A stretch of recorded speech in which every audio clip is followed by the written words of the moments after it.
And here we go. That's right. Friday, December 17th, 2021. Ermanni and Edwards, The Bottom Line. Woodward Sports Network. Ryan Ermanni, Braylon Edwards. Good afternoon to you, my friend. Good afternoon, man. Thursday Night Football, it did not let us down. It was a great game between the Kansas City Chiefs and also the Los Angeles Chargers. You know, Chiefs got it done. It was a hell of a game. I'm wearing the Red Wings cap, though. I had to show some love to my Red Wings. Didn't get it done yesterday, but they played a really tough Carolina Panthers team. Carolina Hurricanes, excuse me. But you know what? Going back to that Chiefs game, man, I'm excited to talk. I feel like it's Friday. You know, we've been talking a lot, and we've been dialing into points, and we've been bringing up stats. I say we just kick around and have a little barbershop talk today. That's what it's all about today on this Friday. We are just going to kick it around a little bit here. We're going to throw up some topics, just kind of have some fun today a little bit. Get the audience involved. Absolutely. Yeah. We'll check you in on the YouTube chat. Tom Mazawey, good afternoon to you, my friend. Put a hell of a show together today. Thank you. Literally looking forward to it. We got a couple of good friends of the show. Jake Butt, former Wolverine, going to join us, and NFL tight end, and the great voice of the Arizona Cardinals, and a lot on ESPN, too. Dave Pasch, Detroit's own Dave Pasch, joins us as well as the Pick'em with Les Stanford in the gang. That's right. Absolutely. Look forward to that. And bowl season kicked off today. The Toledo Rockets in Middle Tennessee State before 350 fans at the Bahamas Bowl. Lucky fans. Have you seen that? Lucky fans. They're in the Bahamas. Have you guys peeked up at the game at all? Yeah. I mean, it's kind of like the people that happen to be at the Atlantis Resort just happen to stroll over to the stadium. How many people actually paid for those tickets? Right. Oh, my gosh. It's so great. It's so great. It's obviously a Ford television audience what's happening, but that game is at the half, 17-14, Toledo in the lead. I do want to make mention to this. What we are in the midst of right now, Braylon, is nothing short of spectacular. It's amazing. And there's way too many people to thank. But it's hard for the people at home to really see what we're talking about because it's actually like doubled since we've left last night. I tried to take a video and put it on Instagram, Real Ryan Ermanni on Instagram if you want to take a look. But our studio is packed with toys as part of our Stuff a Studio campaign. This is our second annual. We're making a large donation to the kids at Mott Children's Hospital with the help of you out there, with the help of Guardian Alarm and Meyer. Maz, you came in with a large donation today as well. Papa Romano's did. St. Clair Shores Police, Sergeant Steve Stint and the gang out there. Appreciate you. Shout out, man. I had a whole car full of toys and books that I brought in today. Thank you, St. Clair Shores. And this more important than ever, Braylon, and we had Luann Thomas Ewald on, the COO at Mott Children's Hospital yesterday. And one of the things that we don't even think about is because of COVID, these kids, they're immunocompromised. They can't really play together. There's no common areas to play together like they used to be able to in 2019. But COVID has kind of changed everything. When they play with a toy, that toy goes home with them. If it goes home at all, because once the toy goes into a room, it doesn't go into another room. So the need for toys at the hospital is unlike anything we've ever seen. Yeah, talking to Luann yesterday, you really got a chance to understand what the kids go through, what the day and the kid that's staying overnight, and also kids that are just coming to visit to get their random checkups, or not random, but their day-by-day checkups. Like it sounds miserable, man, in terms of the isolation. They have to be isolated. Like you said, they can't play with other children. Like I saw during COVID, my own kids as well as Ryan's kids. Like I saw the kids struggle, especially the younger kids. They struggle in terms of not having an opportunity to be able to connect with another kid their age, and you saw, and these are kids that are able-bodied kids to go out every day and play. They couldn't. I saw it then. I can only imagine what the kids at Mott Children's Hospital have been through in the past 2 years or even in the past couple months as the restrictions are starting to go up again. So the fact that we can do something, bring some toy, bring some cheer to them and help them, man, it's a big thing, and I'm glad that Woodward Sports is taking it upon themselves to do it. It is incredibly humbling to be a part of this, and I do think we would be remiss if we did not mention Stick and Joey because those two guys have led this charge, and what they have done and the time they have spent, and getting money from Venmo. People come and drop off cash. They have taken that cash to Myre and taken upon themselves to really work day and night and dedicate the last couple of weeks to this campaign. It's really remarkable, and I think they deserve some recognition, some special recognition today. Awesome guys. I mean, they live here. They're here early in the morning, and they're closing the joint up at 11 o'clock at night when people are done bringing toys here. But the fun part, we got to load all this stuff into a truck, and guess who's going to be leading that truck parade to Mott Children's Hospital? You. Guardian Alarm. Does his name rhyme with Mason? Yes, it's Jason. There we Guardian go. Alarm. You got an armored truck. They're going to take the truck, huh? Going to Mott Children's Hospital. They're going to have to change their slogan, though, because we don't want the kids to stay out. We want them to dive in. So they may have, just for the day, we may have to change the slogan. Right. Just for the day. Well done, my just friend. For the day. Well done. We'll shut that Guardian Alarm off for a day. Exactly. There you go, man. That is remarkable. But, yeah, guys, as Maz mentioned, we do have a great show for you coming up at 2:24. Jake Butt, former Michigan tight end, former NFL tight end. And one of the reasons why we wanted to talk to Jake, amongst many, is so many people use him as the example to sit out the bowl.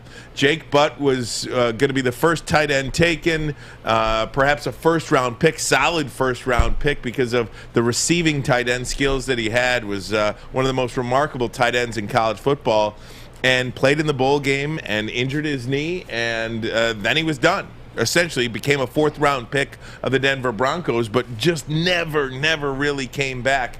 So a lot of people reference him, Braylon, as the guy as to why you wouldn't want to play in these bowls. But we'll see what his perspective is on that whole thing now. Yeah, it will be interesting. Obviously, he goes from being a potential first-rounder. He was a back-to-back first-team All-Conference. He won the Mackey Award, which represents the nation's top tight end, which he was in 2016. And then he slips because he gets injured in the Orange Bowl. He slips to the fifth round of the Denver Broncos. And is he a fifth round pick? He's fifth round. Oh, okay. Yeah, he's fifth round. So it's easy to have the conversation like, see, this is a case in point of why you don't want to play in the games, especially if you're not playing for a national championship. But here's a guy that says, the hell with that. I don't have any regrets. I was loyal to my team. My teammates got me here, and it was in my best interest to play for my team and finish it with my team. So it'd be great to pick his brain and, see, does he have any regrets? Did depression ever seep in? Or is he a guy that, hey, you know what? I got hurt, but guess what? Life moves on, and I'm enjoying the next phase of my life because there are individuals out there like that. We're going to get into the Thursday night football game, too. What more could you say about Patrick Mahomes? I mean, my goodness. And Justin Herbert. Both guys played fantastic last night. But that game, man, if you're in the AFC right now, if you're Bill Belichick, if you're Frank Reich, if you're the guy in what's his name? I always forget the Buffalo Bills head coach, Sean McDermott. Yeah. I mean, you got to be having nightmares. Mike Vrabel. You got to be having nightmares after what you're seeing because this team is starting to put it together. I was having a conversation out there, and I was talking to the fellas. Shout out to the Woodward Sports crew, man. They're always right there, always at the mess hall. We always can have great banter back and forth before the different shows, whether it's Big D Energy, whether it's the Morning Wood, or whether it's the Bottom Line.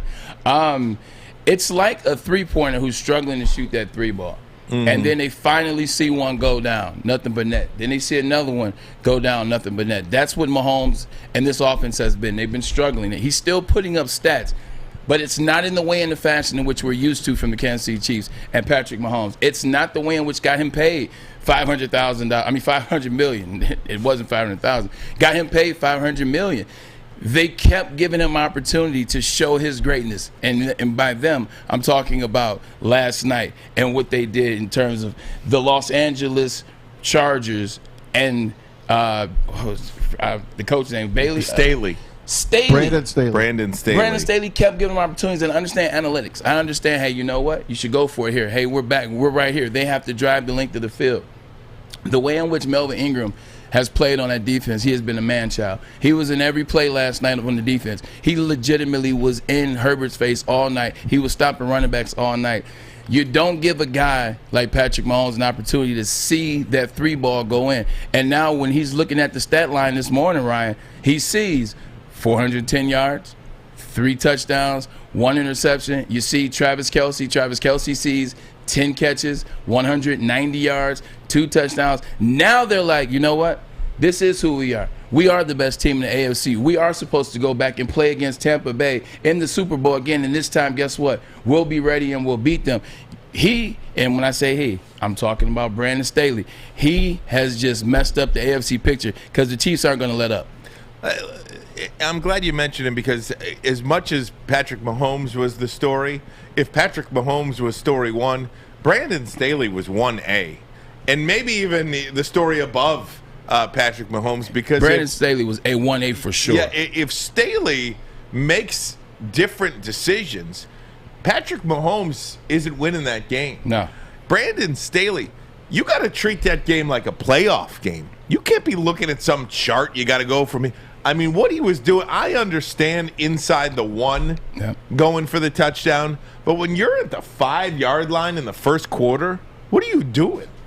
Like, take the points, Maz. I see you shaking your head. I say if you're inside the 10, inside the 5. If you're inside the 10, you have a chance to get a first down before a touchdown, you go for it like I wanted the Bills to go for it on Sunday. If you're inside the 5 and you're feeling good, you think you got a play that's going to score, I don't mind going for it because you're pinning the team down inside the 5-yard line. But they threw the ball then 4 times. I know. By the way, Donald Parham, who came down with that concussion, and it was scary, he's going to be okay. He's stable. He had a concussion, obviously a massive concussion. He's being released from the hospital. He's going home. That's great news. Yeah, he's really going to be healthy. I wouldn't count on him for a while, though. That was very scary. But I don't mind going on 4th down as long as it depends on the time of the game and how you're feeling. You know what? It came back to burn them. But what do they say? If you kick a field goal too many times, you're going to lose anyway. I want to stick with this, Braylon, if we can, because there's so much more to examine in this game and with these decisions. I just think you can't leave 9 points out on the field like they did last night. Also, it's about who are you playing against. It's situational football. You're playing against Patrick Mahomes. Patrick Mahomes is a guy he's going to figure out at some point. He's a guy that has that ability. Like even yesterday, he still didn't play great, played good. And then you just look at some of the plays he makes, you're like, not against this guy. You don't do that. If you're playing the Raiders, sure, go for it all you want to. If you're playing the depleted Seattle Seahawks, if you're playing the Lions, if you're playing Cleveland right now, certain teams, if you're playing short, the Houston Texans, the Jets, and the list goes on. You don't do that on primetime as you're trying to win the division against the Kansas City Chiefs, whose defense is playing immaculate. You don't do it against them. Ermanni and Edwards. Woodward Sports Network, the bottom line. Fellas, football season is here. It's time to make your grooming experience easy like Sunday morning. Get to Lady Jane's Haircuts for Men. Walk in, relax, watch your favorite team play, and before you know it, your hair will be game ready. Get to Lady Jane's, open 10 to 8, 7 days a week. Walk in anytime. It's wicked awesome. Make sure you download the Woodward Sports app in the App Store and the Google Play Store today. Take Woodward Sports with you wherever you go and listen live on your phone or mobile device.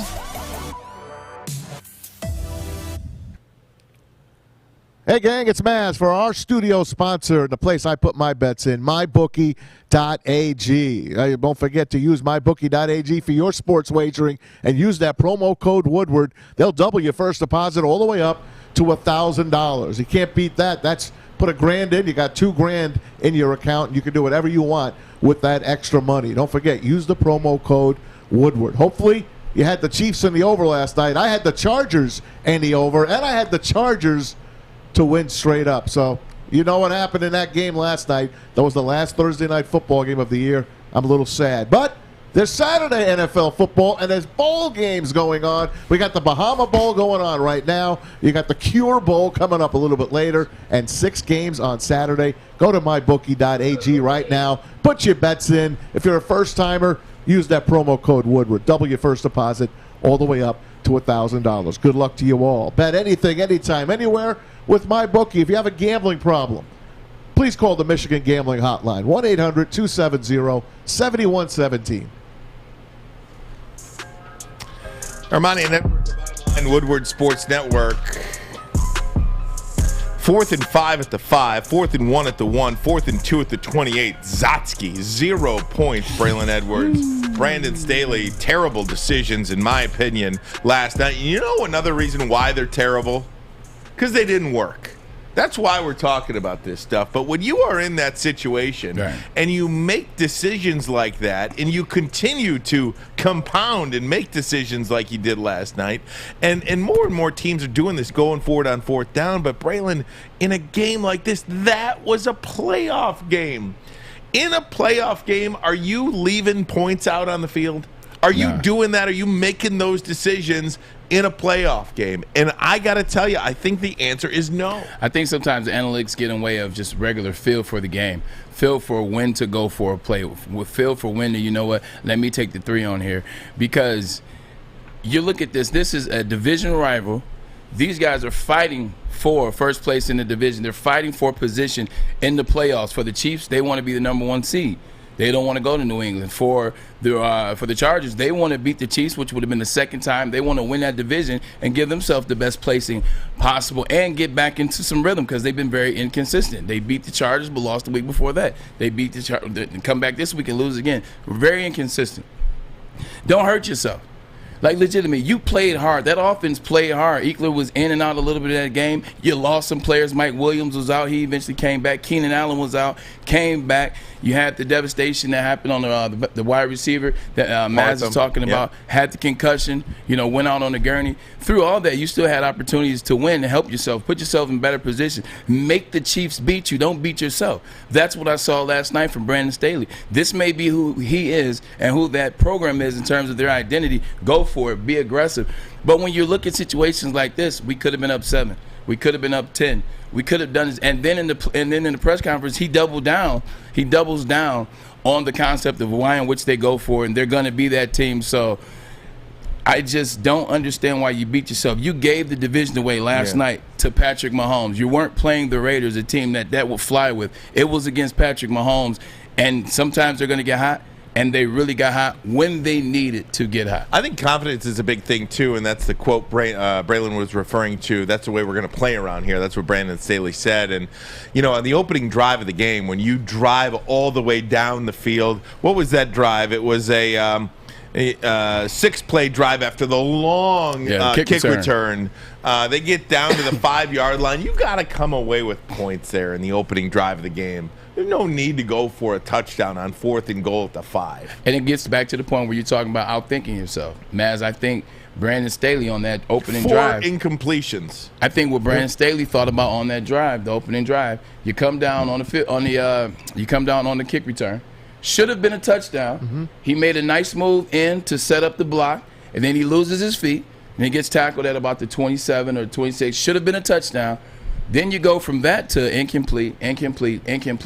Now Brandon Staley is looking at it like this, and I understand why he made the move. It's like, you know what? We cannot not come away with 7. Should have been a touchdown. This is great momentum at home, which is a stadium that does not cheer for the Chargers. I'm sorry. That's amazing. Whoever is Whoever is the team playing is always the home team. It's never the Chargers. Move back to San Diego, please. Something has to give. So I think can't believe we didn't mention that. Oh, I was ready for it. I said it last night. Maz and I talked about it. It's a home game.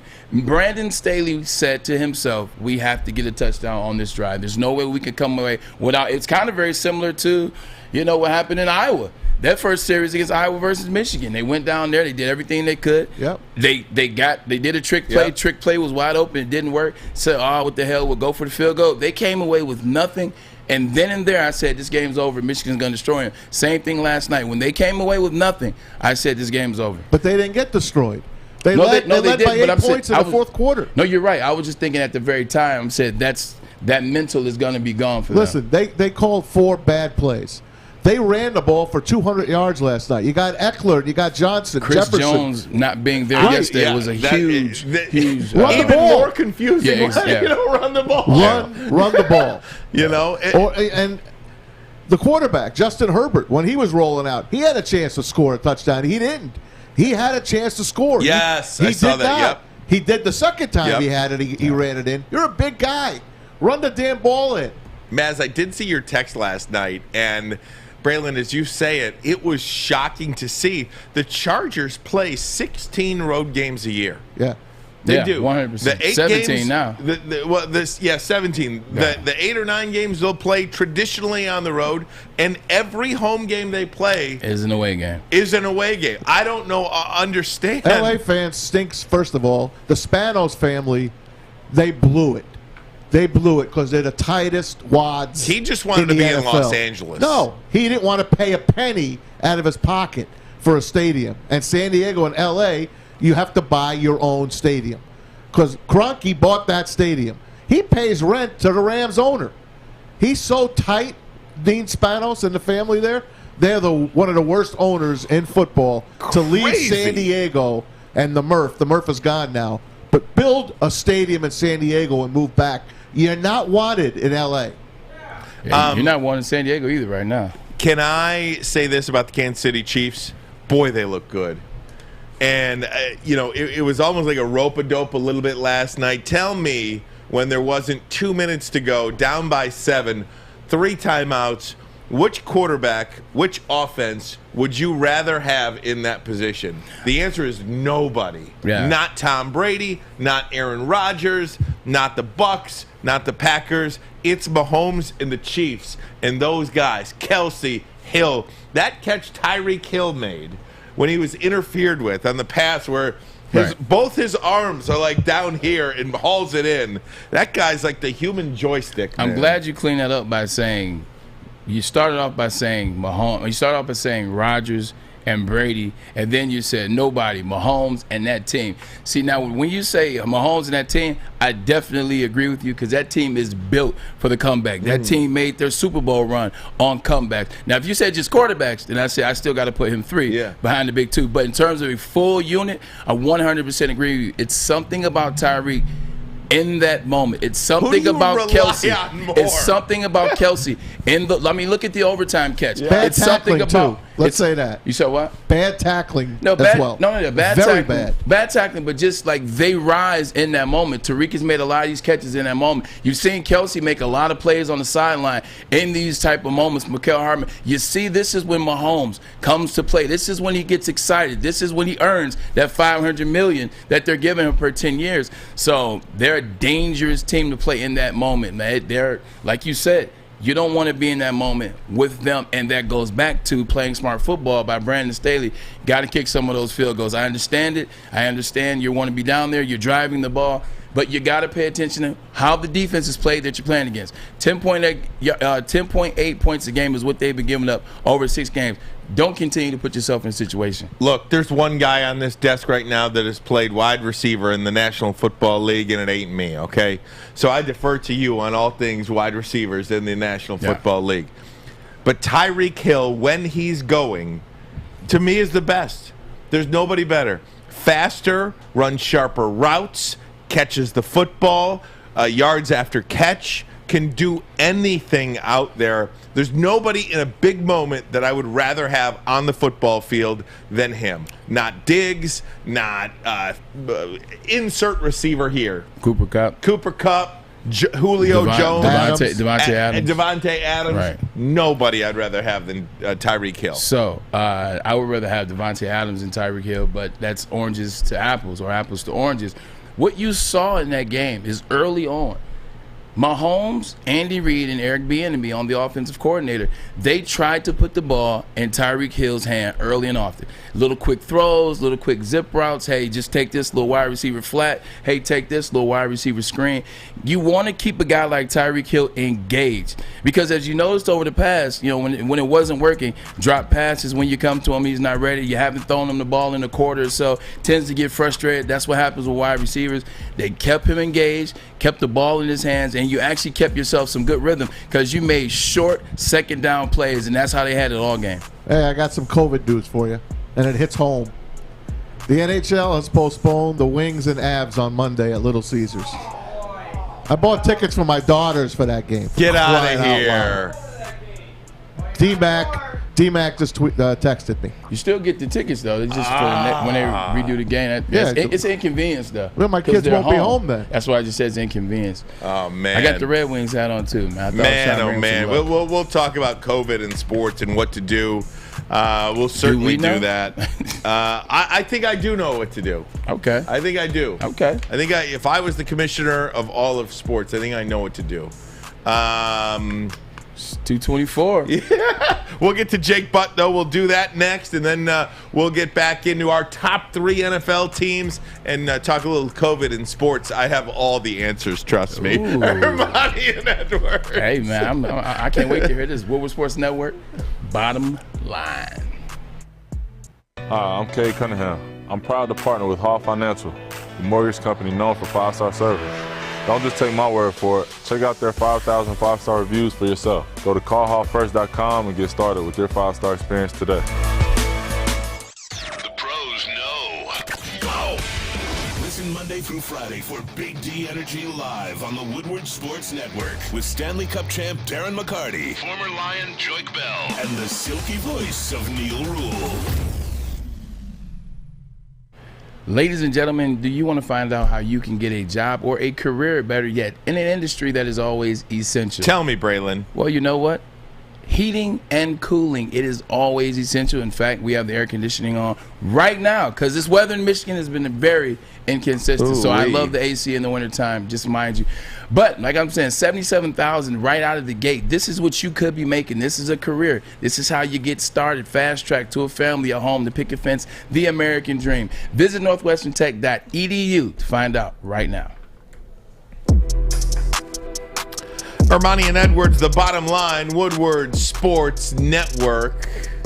We had a little bit of breaking news, Maz, for people who may just be joining us. NHL has canceled Monday's game at Little Caesars Arena between the Wings and the Avalanche. So the NHL last night in Montreal, the Flyers and the Canadiens, they did not allow fans in at the last minute, and they canceled tomorrow night's game in Montreal as well. So the NHL, you know, with Canada and 6 teams in Canada, they got 3 different divisions these teams are in.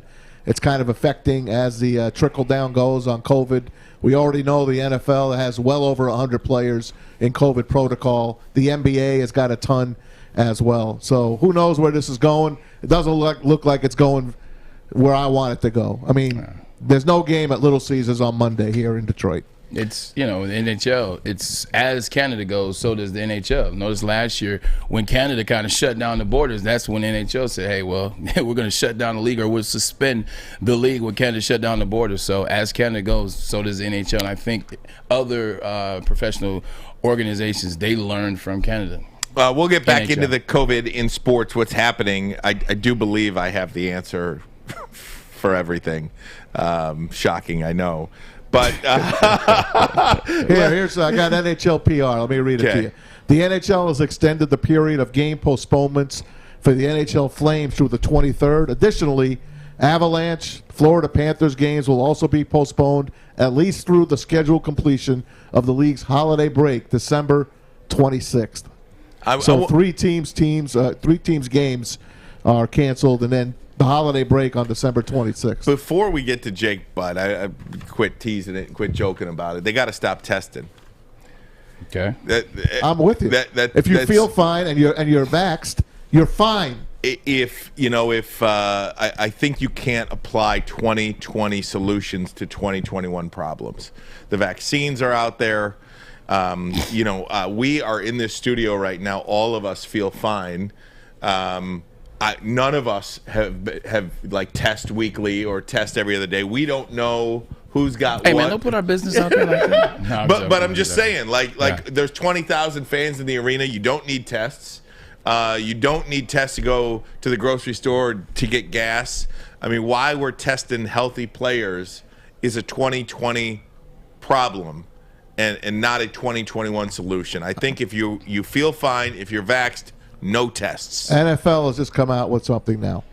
They're working on moving the Raiders, Browns, Seahawks, Rams, Eagles, Washington games right now. No other games will be affected. So the one Saturday night game And then 2 on the Sunday. Seahawks, Rams, Eagles, Washington. The Raiders, Browns, that was the 4:30 game That's tomorrow, the Monday. right? That's the Saturday game. Yeah.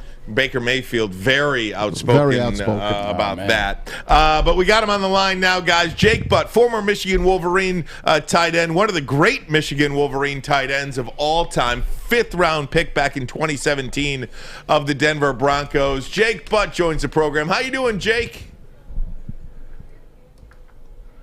Uh-oh. Hey, Jake, just unmute yourself.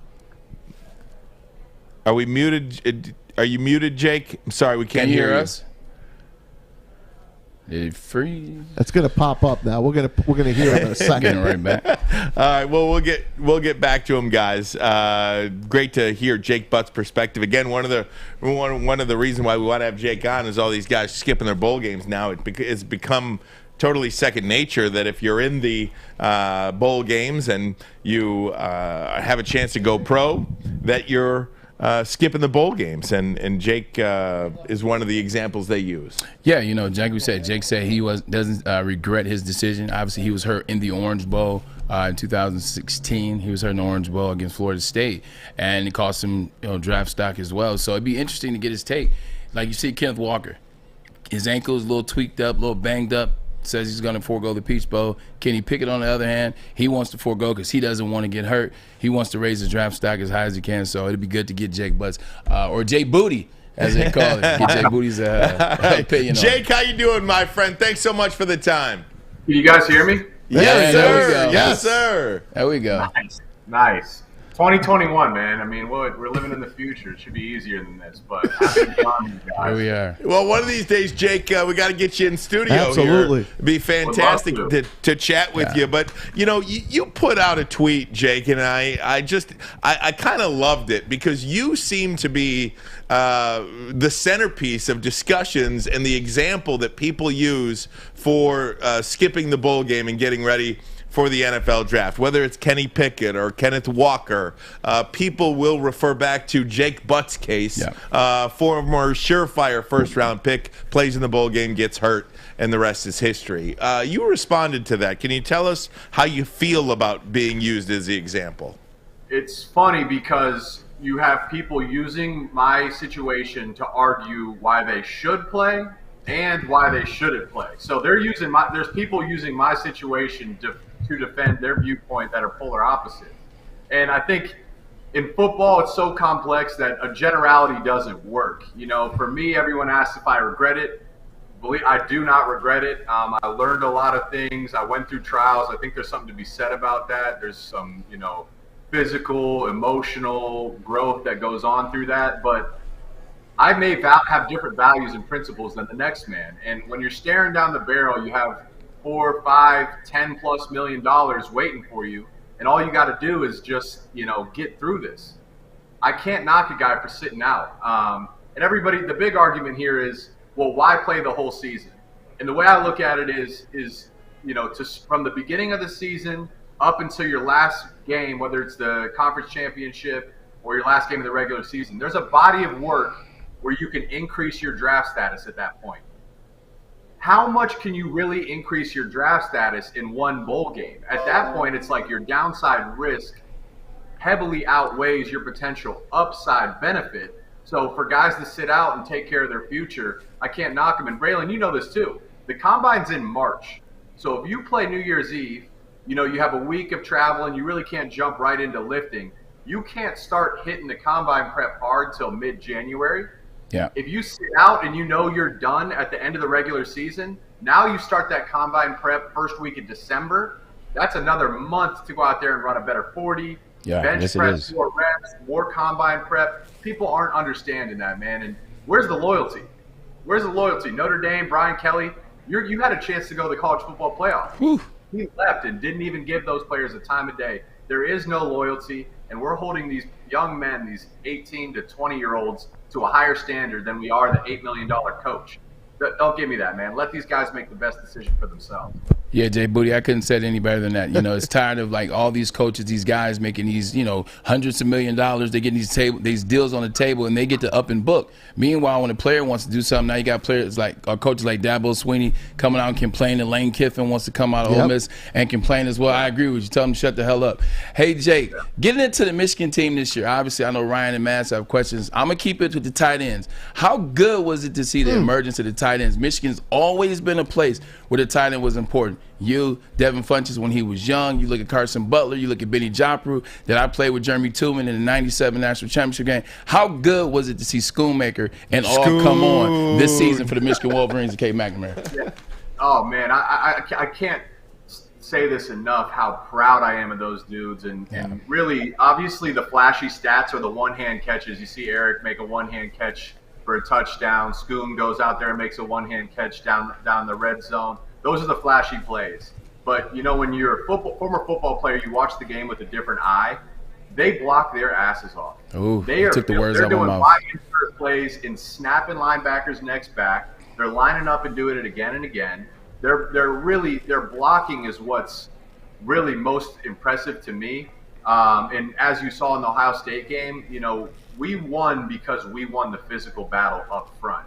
That was the O-line and the tight ends. And I know you see the receivers downfield blocking too, Brandon. My God. The downfield blocking, and that just shows a love for the game, a love for the process, and a love for one another. So, of course, I'm biased. I always love the tight ends, but it's the collective picture, what the offense has been able to do from a physicality standpoint that I think is most impressive. I couldn't agree with you more. Somebody that you know well, Lloyd Carr, he always taught me, when you do what you're supposed to do, things that you want to happen. And Eric All and Schoonmaker have been destroying offensive linemen, linebackers, and chipping, run blocking, pass protecting, down the field blocking all season. When you get a bone like the one-hand catches against Iowa, when you get a bone like the play they've been working on for 2 years that works to beat Penn State, those things happen because you're doing everything right. And I agree with you. Those tight ends are getting their just due now, Ryan. Talking to Jake Butt, former Michigan tight end, one of the great Michigan tight ends in program history, former fifth-round pick of the Denver Broncos. And Jake, I want to just go back to your time in Denver after the injury. Did you, professional athletes, high-class athletes know their bodies. Did you know that you weren't the same player that you were after the injury that before? Like, is there something you could tell, or did you feel like you were the same guy after the injury than because before? You did re-injure you tore your ACL again, right? Yeah, you tore your ACL again in Denver. That's the story. So I tore my first one going into my sophomore year at Michigan. I played in a game 6 months after surgery. They said it was the fastest recovery they'd ever seen. That was the only time I'd ever been hurt in my life. I missed one game. Then I tore it in the bowl game. I missed my entire rookie year. It was like an 18-month rehab. Believe it or not, coming out that spring OTAs in that camp, I was playing damn good ball, man. And, you know, your offensive coordinator has a big play sheet, 100 bread and butter plays, and then you flip over the play sheet, and he's got a couple brackets for specific guys he think are playmakers that he wants to get the ball to. Well, there was Demaryius Thomas, there was Emmanuel Sanders, and my name was right there up there with them. I was playing really, really good ball there in Denver. And, you know, it's week 4, we're playing Kansas City and Arrowhead on the road. I'm running down on scout team kickoff. They had me up to run a sluggo, Braylon. They had me not the sluggo. I'm licking my chops, man. I'm thinking I'm going to outplay Kelsey and put myself on the map. I freaking tear my ACL on scout team kickoff. That was my 3rd time, and that one really killed me. I rehabbed that for 9 months. You know, got over it, was all right. Got cleared. First day of camp was the next day. The following day, I retore both my meniscus. Missed the entire season. At that point, I'll be honest to you, I wanted them to cut me. I was like, make this decision for me, man. This is torturous. You guys just cut me and let this be over. They stuck with me. Going into my 4th year, I'm buried on the depth chart. We drafted a tight end 2 straight years. We brought one in free agency. No one gave me a chance. I was the only tight end to not miss a practice all camp. I had a hell of a camp. I made the team against all odds. Week 1, I dislocate both my knuckles in my God. The index and my middle finger. Obviously, that makes catching the ball really hard. That makes blocking really hard. But I didn't want to miss time, so I'm playing with one hand all season. 3 weeks later, I pull my hamstring and go on IR for the rest of the year. And then this offseason, I just kept tweaking my hamstring. And at some point, I'm like, man, you know, I got a Michigan degree. I'm a smart guy. I like to think. I'm not having fun with this anymore. I need to transition to something else. And it's the physical aspect as an athlete you can overcome. Yeah. At some point, the mental really starts to weigh on you, especially when it's over and over and over again, and it kind of strips your joy, at least in my case. Nah, you're 100% correct. I want to touch on something you just said real quick. Von Miller, that actual training camp that he's talking about, tweeted a lot about Jay Booty. He posted some pictures of Jay Booty and talked about how well he's playing. I do remember that training camp. I think I was at the network at the time, Big Ten Network. But also, I just know exactly what you're talking about, that mental. That's how it was for me towards the end of my career. You know, I had a meniscus tear. Then I had a bad surgery to repair that. Then I had a bad surgery to clean out those loose bodies. And it's like, as you're playing. And you got those fingers. Like, oh, yeah, I definitely got a hand, so I know what you mean. But you feel it. And you're like, you know what? I got the Michigan thing going on. I work hard. I've proven that I can be in this place. And you say, you know what? It's time to step aside. I'm glad you make that decision while you're still healthy. I'm really proud of you. Jake? Yeah, I remember, it was when I knew I was with the Bears, and we had a conditioning test at 8 a.m. I slept from 10 p.m. till midnight that night and then tossed and turned all the way till 8 a.m. I normally love the conditioning tests and want to win them. I was running that conditioning test, and it was the strangest feeling I've ever felt in my life. And I'm like, this isn't right, man. I need a transition. And that's ultimately when I knew. So, yeah, when you know, you know. Yeah. Jake, I wanted to ask you about the future here in college athletics. When do you think an athlete, a kid, let's say Aiden Hutchinson, playing in a playoff game, are they going to start taking those off instead of, just the bowl games? Do you think athletes will start taking off these extra championship games?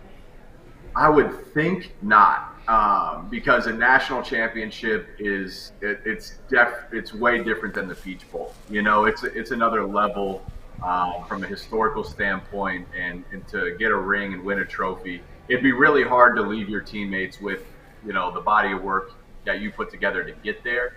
What I'd be interested in is, if they expand this playoff, that's expanded revenue. Will they give profit share? Can they find a way to incentivize these guys to play in these games? I think that's probably where we're heading. And I think in the lesser bowl games, you're going to see more and more guys sit out. And who are we to say, what's best for another man? And you got to make the best decision for you. Yeah. Jake, I'll tell you, man, you got a hell of a future in this business. Hopefully you stick with it. Right here, we'll be calling you. You'll be doing your own show. We'll be calling to be on your show. We'll be calling you. I told you. We're having him on. He's staying on. I listen to you guys work from time to time, so I'm a fan. It's our first time, connecting, man. Anytime you guys like to have me on, I'd be happy to join you. So, you got what are you doing Christmas week? I know, right? We got Zoom, man. Zoom the lights, yeah. We're right down the street. Jake Butt, you'll be hearing from us, my friend. Thanks so much. We certainly appreciate it. Thanks, Great man. stuff there. And love to have Jake back in advance of the Michigan-Georgia game and really We get in didn't the even weeds. get a prediction. I know, really get in the weeds with him. What are you rushing him for? Bring him back, for crying out loud. Get them next week. Hey, guys, we got a toy donation coming in. It is Stuffa Studio. We'll have that donation and more. Ermanni and Edwards. Woodward Sports Network, the bottom line. I'm looking to bring on another HVAC tech right now. We're recruiting 5 to 10 techs a month. We're looking to grow and expand. Every new tech we hire is from Northwestern Tech. The hands-on training is fantastic. They're always my first call. We love hiring Northwestern Tech grads. They come out trained and ready to work. Our program is only 10 and a half months, and our next classes are starting soon. So why wait? I'm looking to hire Hire a graduate of Northwestern Tech. Northwestern Tech. Northwestern Tech. Northwestern Tech.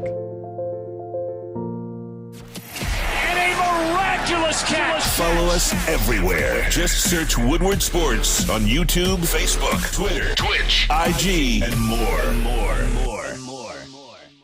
There we go. Look at it. There we go.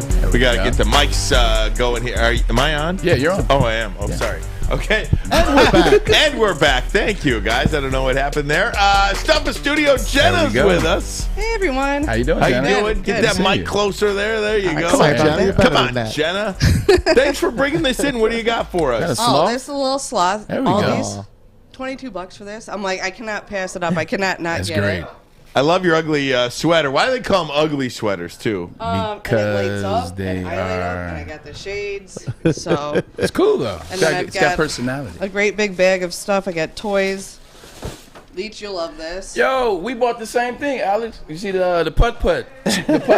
She bought. That's what I'm talking about. Great minds think alike. Oh my gosh, this is so great. Okay, got a puzzle in there. 300. Wow, That's look at all this 300 stuff. Jenna's is the dropping perfect- that's the toys on perfect there. number. That's Jenna's fantastic. Mr. Claus. Jenna Claus. What the hell are we going to do without you on the YouTube now? Get back on that YouTube. I know. I'm trying. Got Uno because why not? It's the best game. There you go. Jenna's one of our great YouTube Magnetic putty because that just Oh looked wow, cool. magnetic. This putty. is fantastic. Coloring activity. This looks dangerous. I mean, we got it all You here. We're can't going take one it by Like one dangerously here. fun, by the way. More puzzles. Does it have an age group on it? By the Do I way, fit the NFL range? has postponed the Browns Raiders Oh, till Monday Night Football. No way. 5 o'clock. I know somebody that's not going to be happy about that. 5 Yeah, o'clock his initials Monday. are CJ. Chad Johnson is man. not going to be happy about Why? They're that. playing Monday. Well, Baker Mayfield So what? back in the lineup then. The Raiders will take Jenna, him out. talk to me about this stuff at studio. Why was it important for you to be involved in this? Why not? Why not give back when you can? I mean, it's not like I have much and a ton to give, but it's just a part of who I am and how I was raised. I mean, I know if my dad was still around, he'd be wanted to help out and do the same thing. I try and help when I can. I've got work that does gleaners right now, so we're doing that. And Joey and Stig have been awesome to help me out with that. I've been trying to help out with the Oxford Strong if I can get stuff out there. So it's just a part of me and who I am, and I want to help out. You're a however hell of I a can. girl. You are. Your father, wherever he is, he's smiling down on you right now. That's right. I promise you that. Thank you so much. Promise you that. Thank you so Hey, much. These I think Jenna was the first person to actually watch Woodward Sports a year ago. Really? As a matter of fact. I'm an OG. Yeah. I'm not gonna lie. I love it. we love that. What did you like about it to begin with? Honestly, like I'm not a huge I don't know a lot about sports, but I love that it's local, and I love just the passion that Stick and Joey have behind it, and I've always watched it and supported it. And Stuff in Studio, obviously I knew I had to be a part of it again this year. I brought stuff last year. I brought them food last year when they were sleeping in here. They slept in here, Slept didn't in the they? studio last year. Yeah, I mean, things have changed and grown here, and I'm happy to watch it, and so proud to see how much, I'm sad Kennedy's moving on, but Kenny Fish Farwell. is doing awesome. Look I at love this. Fish. He's the bomb. Sam's our new guy, helping Sam, out. we need to get you. He's What's getting gonna coached be your by nickname Fish. going to be? I don't really have one. I mean, I have one that I We'll gave work on it for myself, you. but I don't As think it an counts if OG, you give it Woody, yourself, we will right? figure it out for Jenna's you. gonna figure it out Right, for you. Jenna will give you a nickname. Sam. Just look at It's the all progression from last year, from Fish figuring out to now. Fish is a guy coaching a guy. I know. You see the progression? It gives me fishy tears. We love we it, go. Jenna. Thanks so much. This is so awesome. And Maz, our guy from Guardian Alarm, Jason, was he going to take a armored truck? Yeah, we're going to load up a Guardian armored truck There it is. We got with it all out these there. toys. Yeah. There it is. We have to. We're gonna have to change the logo just for one day. From stay out to stay, get in. Get in and get these toys. We go right back tomorrow morning. Stay out. Thanks, I everybody. need Jason in studio when I do my Guardian Alarm raid. Oh yeah. You might have to do it early. All right, guys, we're going to take a break. When we come back, I do want you guys to react to what I said. My theory on how to move past COVID in sports. Ermanni and Edwards. Woodward Sports Network. The bottom line. Okay, you thirsty little spin goblins. I want you to pedal into the next dimension. Spin it! Spin! Spin! Uh-oh! Carmen's falling behind. Let's give her the hiss of shame. Spin! Spin! Spin till you bleed! Don't ride the bike of shame. Come to Planet Fitness and find your own lane with tons of equipment, free fitness training, and no hissing. Join today for just $10 a month. What's the over-under? Should I tease? Who is the lock of the night? Make sure you're watching Woodward Bets to get the latest in sports betting and more. Woodward Bets daily on Woodward Sports.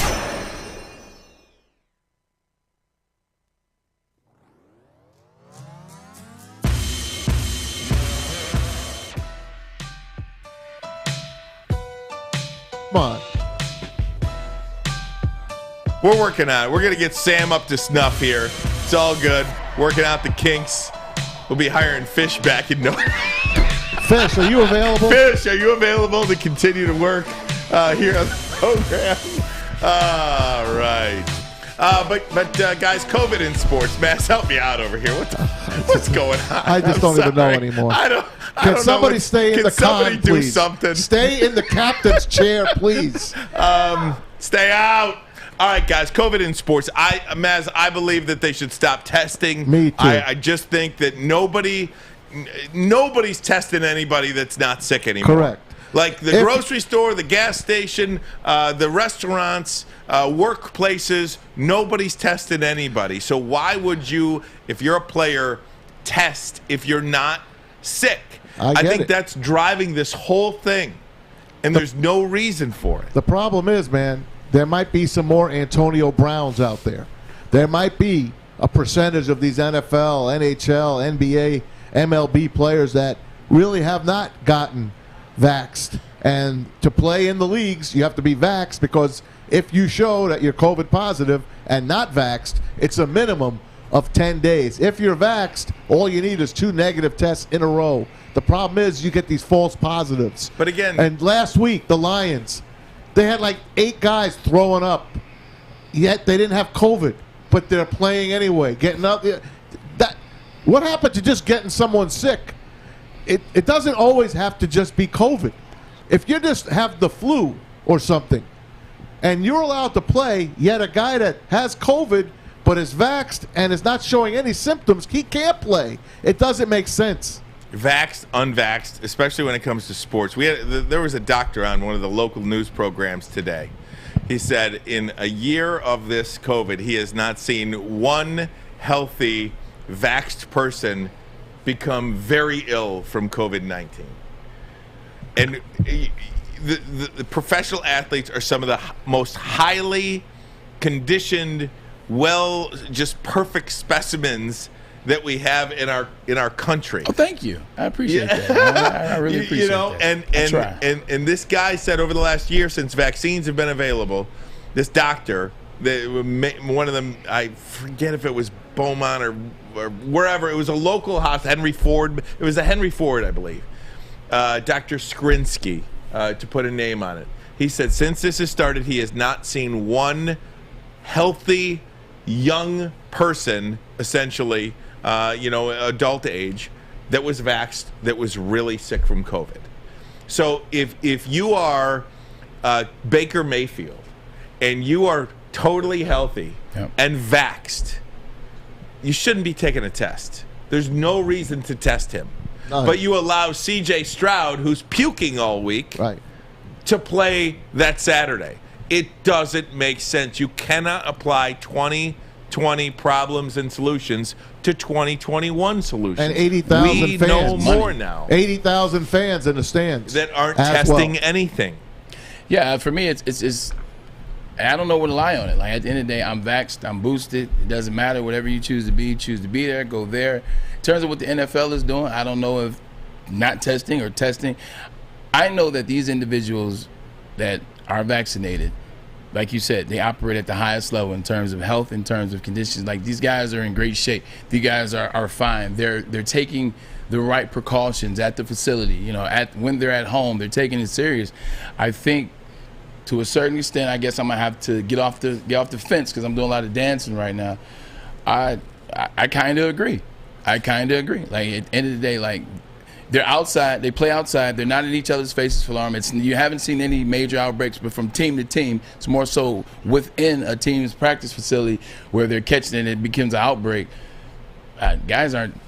And do we know? You don't know. You don't want to say the wrong thing, and then people are like, "Oh, you said play." And I mean, you say COVID, and people are automatically exactly. going to jump That's on you why I'm doing a lot of back talking. Before you state anything. But I'm just talking about in sports specifically. Do we know of any player that has passed away? Not passed away. That has even been hospitalized. Any professional athlete that has become so sick from COVID that has even become hospitalized, or that has passed it on to a family member that has become hospitalized. Do we know? Like, I just want information. And if the answer is no, what do they do? What are these leagues doing? I mean, games are getting canceled now. If you missed it, The game against the Avalanche, Wings and Avalanche, is canceled for Monday at Little Caesars Arena. It's postponed right now. The Avalanche, the Florida Panthers, and there was one other team as well. Their games are being canceled through the holidays. The NFL just came out. The Seahawks and Rams, Washington at the Eagles, both now scheduled for Tuesday. Monday, of course, will be a doubleheader, the regular Monday night Vikings-Bears game, and now you have the Raiders and the Browns at 5 o'clock. So you got 3 games that have been at least pushed back like last year, which is good. Guess what? If those games were going to be, if those games were not to have been played, the players would not have gotten paid for the week, by the way, with the NFL rules. Alex, let's put up some of the numbers, some of the tweets. The Tom Pelissero, first and foremost, Tom Pelissero talking about COVID regulations. And the NFL is shortening what they need to do. So amidst a rash of positive tests, lockdown is back in the NFL through Monday at least for the players, staff, regardless of vaccination status. No visitors, dining out on the road, no gathering in groups of 4, no public appearances, no big clubs, bars, parties. That is what the NFL is doing right now, Tom Pelissero. Then the NFL COVID list, the Rams are now up to 25 players on the reserve COVID list. The Browns and the Washington football team are up to 21 players. All 3 are now moved. But again, I go back to how many players are sick and how many players are asymptomatic. We need to know those numbers because the way they view this, the way we ultimately will view this in the future is to just move on. Again, the Detroit Lions had 21 players miss practice the week they played, was it? Broncos. Mm-hmm. Most of them were non-COVID, but they're throwing up all week, they're sick all week, and then they're playing. But the guy that's got COVID that has no symptoms, that just randomly tested because he came in contact with somebody that was sick, can't play. To me, it just doesn't make any sense. They got to just end it. Yeah, I mean, I think, well, it's when they're at the facility, like how close in contact are they with other people in terms of the cooking staff, the cleaning staff, the training staff, et cetera? What are the rules per that? Like, COVID is very real. We understand this, and we talked about that yesterday. I'm not saying it's not. No, I know. No, yeah. I'm just saying we talked about it. But in terms of these athletes, you see the new rules. They're taking it back to last year, and the NFL did a very good job of it last season. It worked last season. I think now you have to add to that list no more testing. I think for asymptomatic players. For asymptomatic players that are vaccinated. No more testing. Put that on that list of things that you're now incorporating into the new safety protocols of the NFL. The NBA and NHL is stepping up as well. They don't want groups of 4 going out to dinner anymore. When you're on the allow road. 20,000 people into the arena. Correct. But Come on. Well, Canada probably won't. You're probably going to see cardboard cutouts. I don't care about Canada. I'm just saying. But then, to what Maz is saying, Ryan, yeah, you're talking about going out and going to a club or going to bars, all these other things, whatever.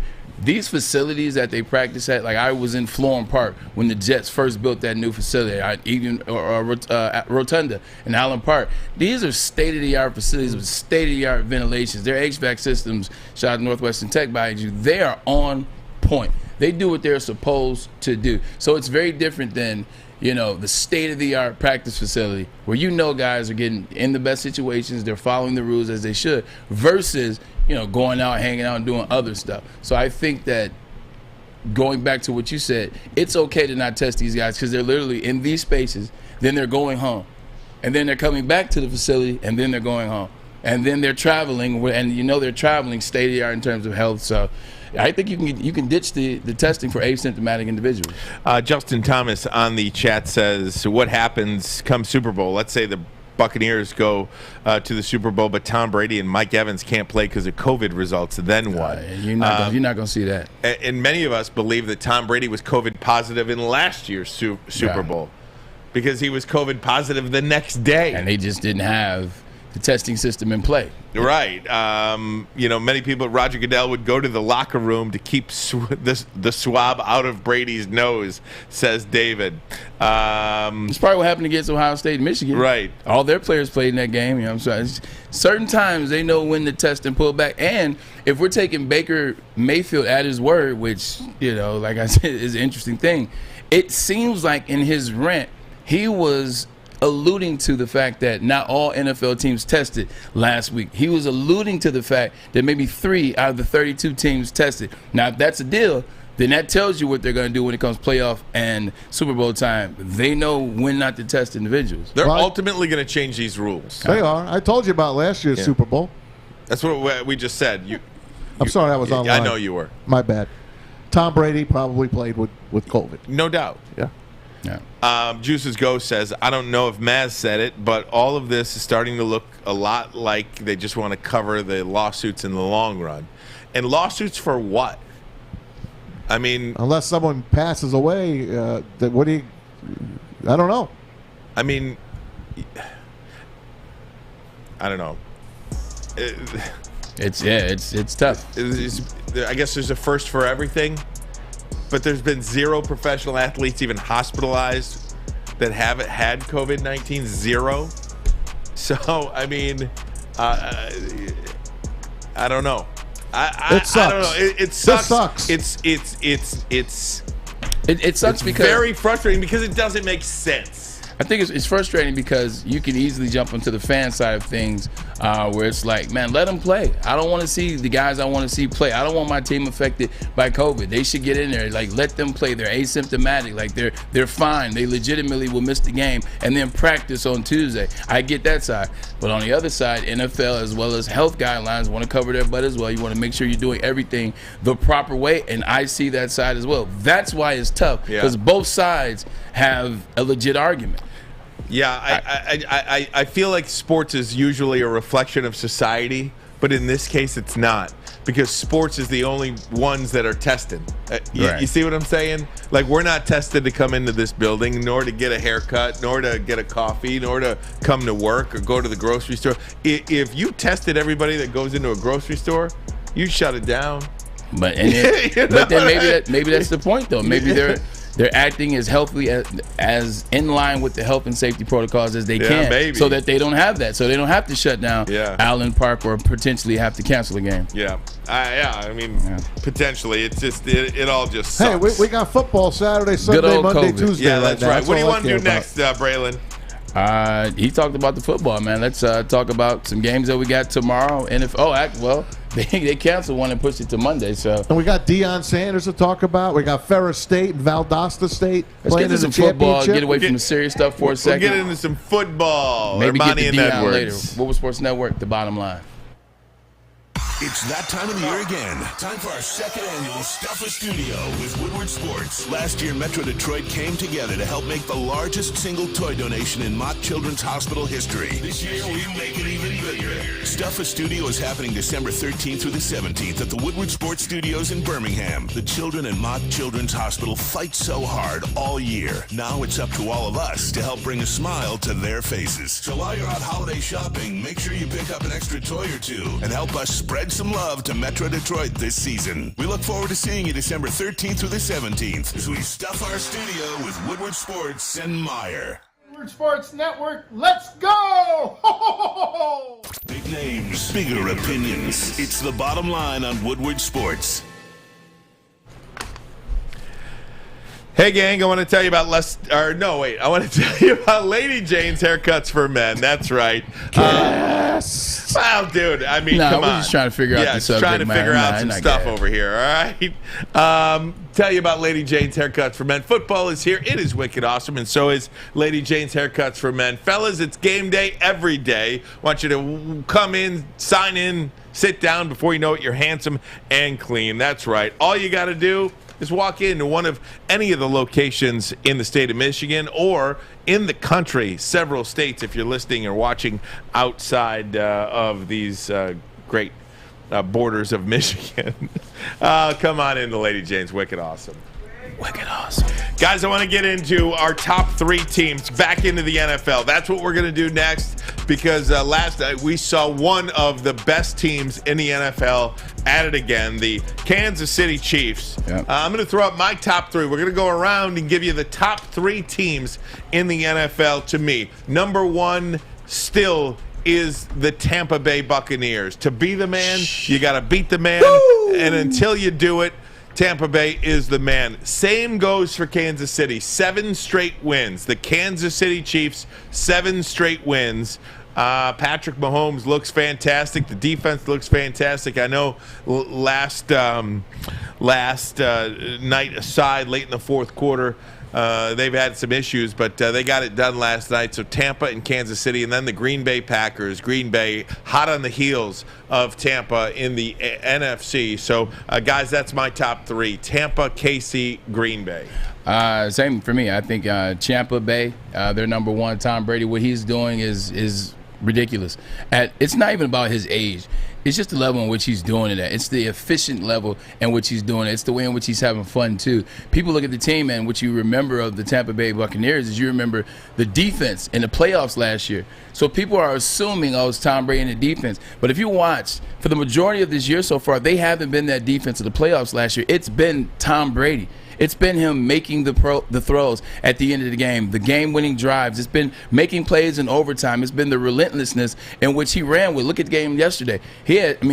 Last weekend. He had 2 runs for first downs that were 7 or more plus yards. He just wants it more than everybody else. Got to keep him at number 1. And their defense is starting to pick up as long as Antoine Winfield Jr. has been back.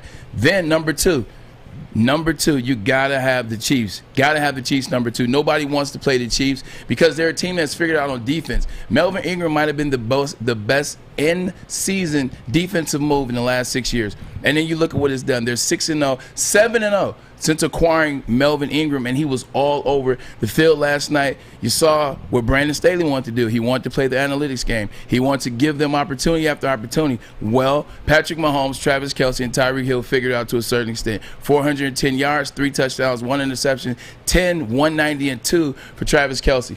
They're figuring it out at the right time. Maz always talks about it. You want to catch fire as you're getting into that playoff run, much like the Atlanta Braves did this year to win the World Series. And then last is Maz's team, the Green Bay Packers. Nobody wants to play Aaron Rodgers right now. He's just ridiculous, in terms of everything he's done, from losing the first game of the season against the Saints to responding the way in which he does.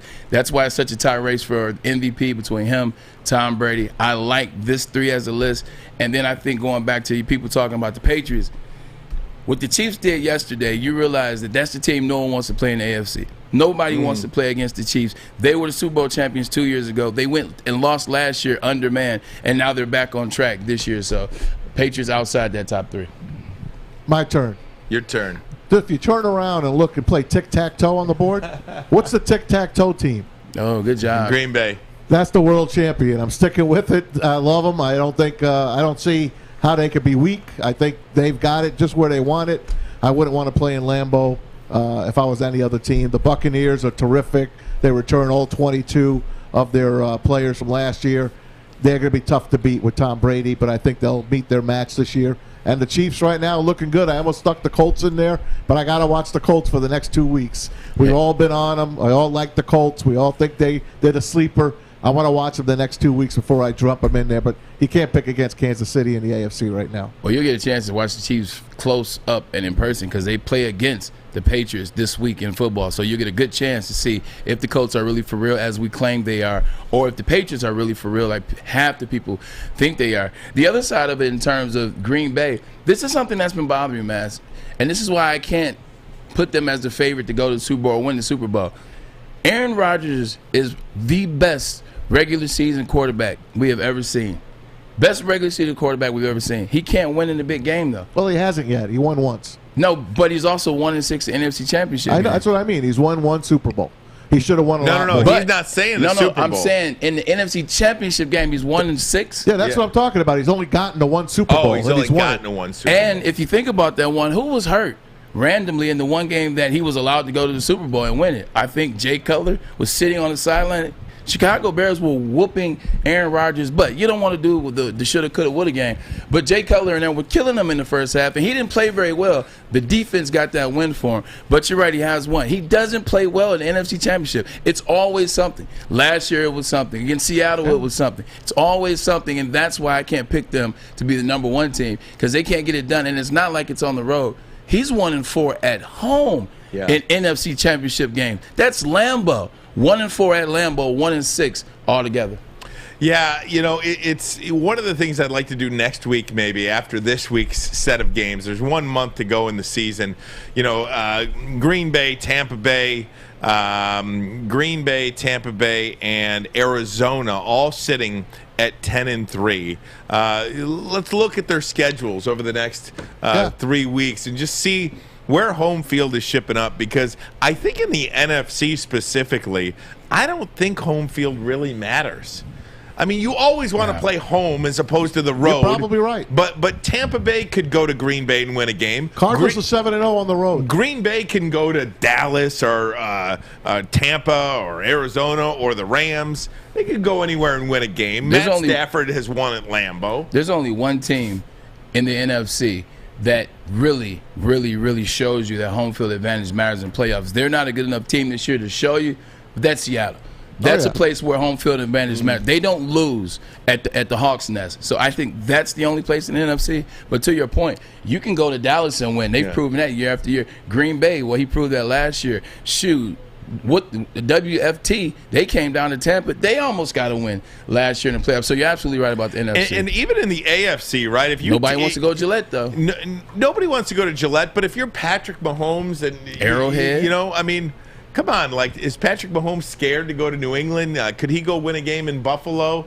Absolutely. But he's also like a unicorn. Like, mention somebody else. Buffalo. Could Josh Allen go in to New England? Gillette? No. It's tough to win in Buffalo, too. Don't forget that. That's another thing. It's tough to win in Buffalo. Can't win in Gillette unless you're Mahomes, and you can't win in Arrowhead unless you're Tom Brady. Now, I do like the Indianapolis Colts, but if you're asking me to bet on Carson Wentz to go into Gillette or to go to Buffalo or to go on the road, I'll tell you, I'll take whoever is playing against Carson Wentz. I like Indianapolis' team. Taylor. I like Indianapolis' team, and Carson Wentz has gotten better throughout the season. But that's one team where the quarterback, to me, makes enough mistakes where I cannot pick them to win a game on the road at Gillette, at Buffalo, at Arrowhead. I just can't do it. I get it. That's a fair assessment. That's going to be up to Frank Reich and what they do on that offensive side, how they protect Carson Wentz and use the best dual threat in the NFL, and that is Jonathan Taylor. How they script the game for him if they had to go to a Buffalo. That will come down to Frank Reich as opposed to Carson Wentz, I think. All right, guys, we're going to take a break. Come right back. When we do, we're expected to be joined by Dave Pasch, one of our guys, Detroiter. He was our guy. He was our guy. That's right. And we'll talk to Dave about all things the Arizona Cardinals radio voice, ESPN college football, college basketball. We'll talk to him, Lions and Cards from Ford Field on Sunday. Ermanni and Edwards. Woodward Sports Network, the bottom line. Fellas, football season is here. It's time to make your grooming experience easy like Sunday morning. Get to Lady Jane's Haircuts for Men. Walk in, relax, watch your favorite team play, and before you know it, your hair will be game ready. Get to Lady Jane's, open 10 to 8, 7 days a week. Walk in anytime. It's wicked awesome. Make sure you download the Woodward Sports app in the App Store and the Google Play Store today. Take Woodward Sports with you wherever you go and listen live on your phone or mobile device.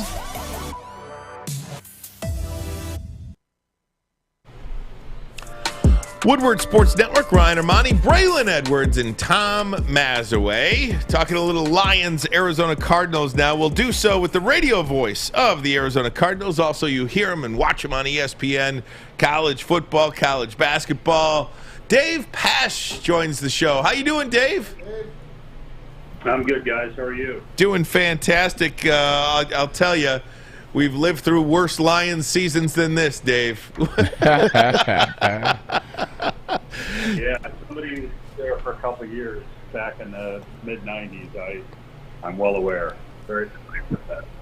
Dave, in your prep for this game, how do you go about preparing for the Detroit Lions, and what do you see in them that has allowed them to stay in games, really compete in so many games, and honestly, they've had 5 or 6 games that have come down to the final play or the final series.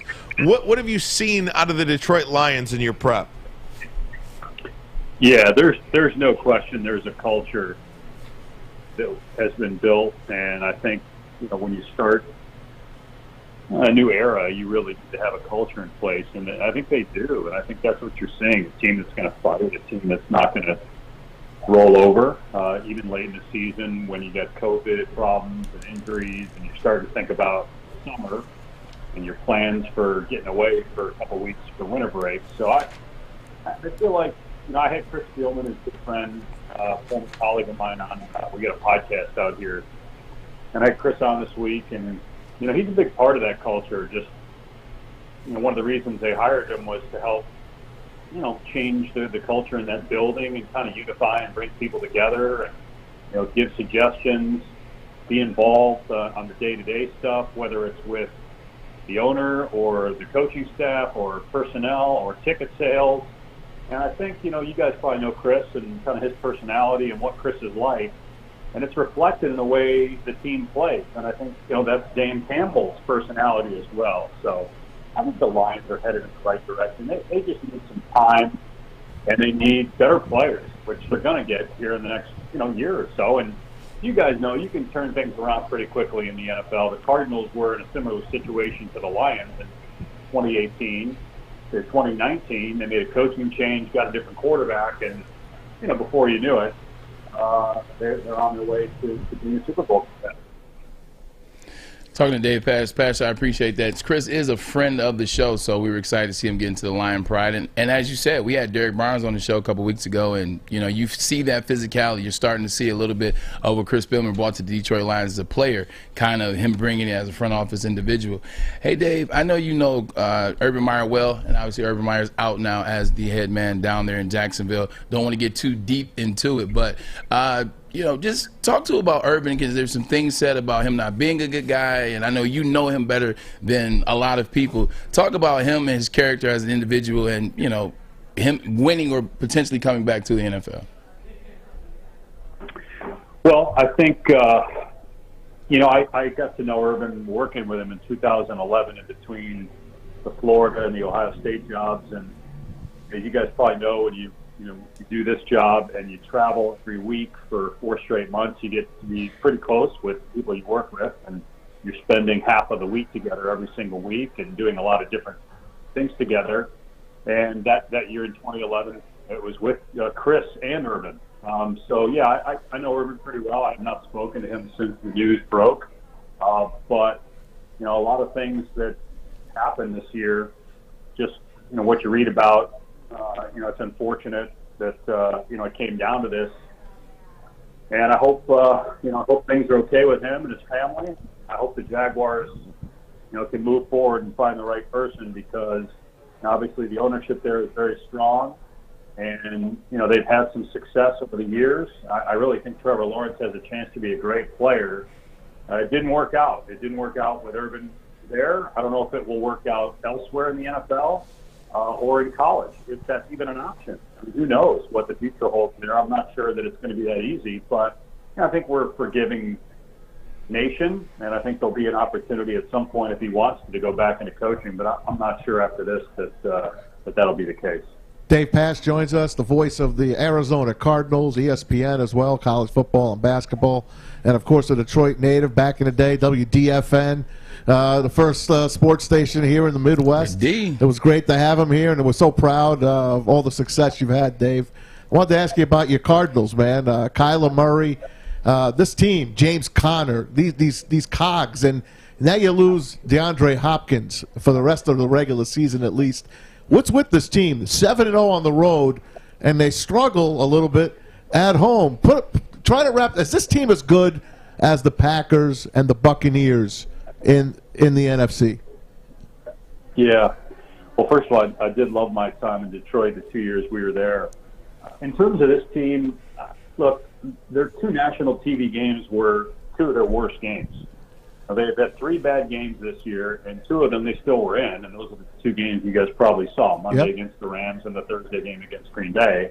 If A.J. Green turns around, they win that game against Green Bay. This past week there were other forces at work, obviously. I mean, there were a ton of turnovers, and still they had a chance late. The Carolina game was kind of a disaster, but I'm not sure why they're struggling at home. I think they're a really good team. I don't think they are in those games against the Rams and Packers if they're not a really good team.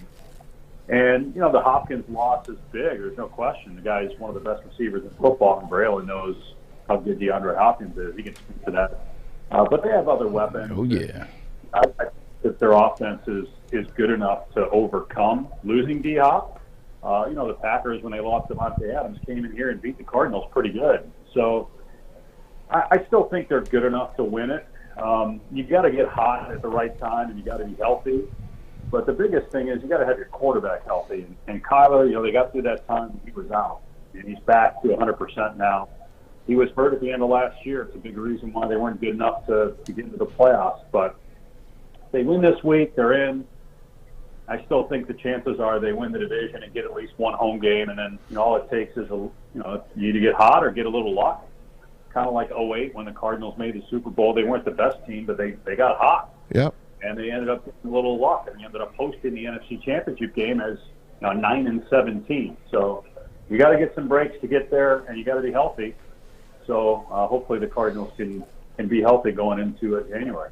Dave, speaking of health, COVID in the NFL, 3 games moved off. The Browns game has been moved to Monday. A couple of games been moved to Tuesday. What's your take on what the NFL is doing and how they should move forward? Do you think the asymptomatic players, the guys that are vaxxed and feeling good, do you think they should still be tested? What is your best-case scenario going forward?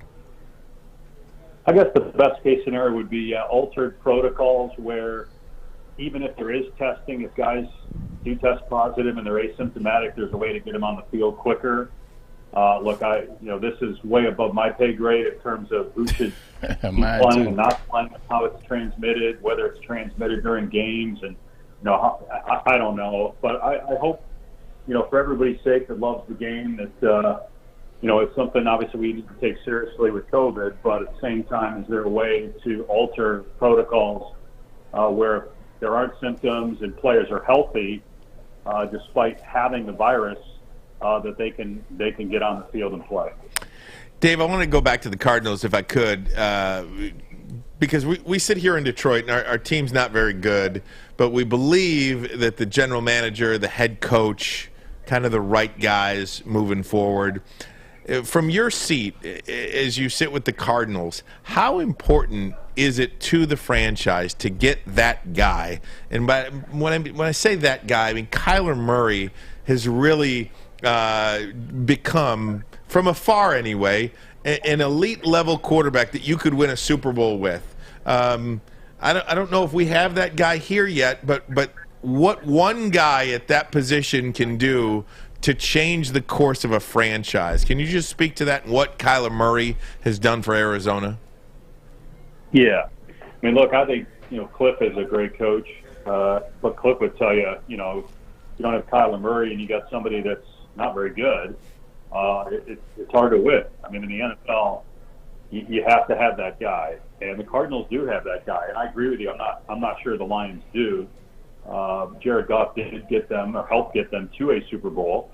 It's kind of the same thing with San Francisco, and a lot of people calling for them to play Trey Lance. But Jimmy G did get them to a Super Bowl.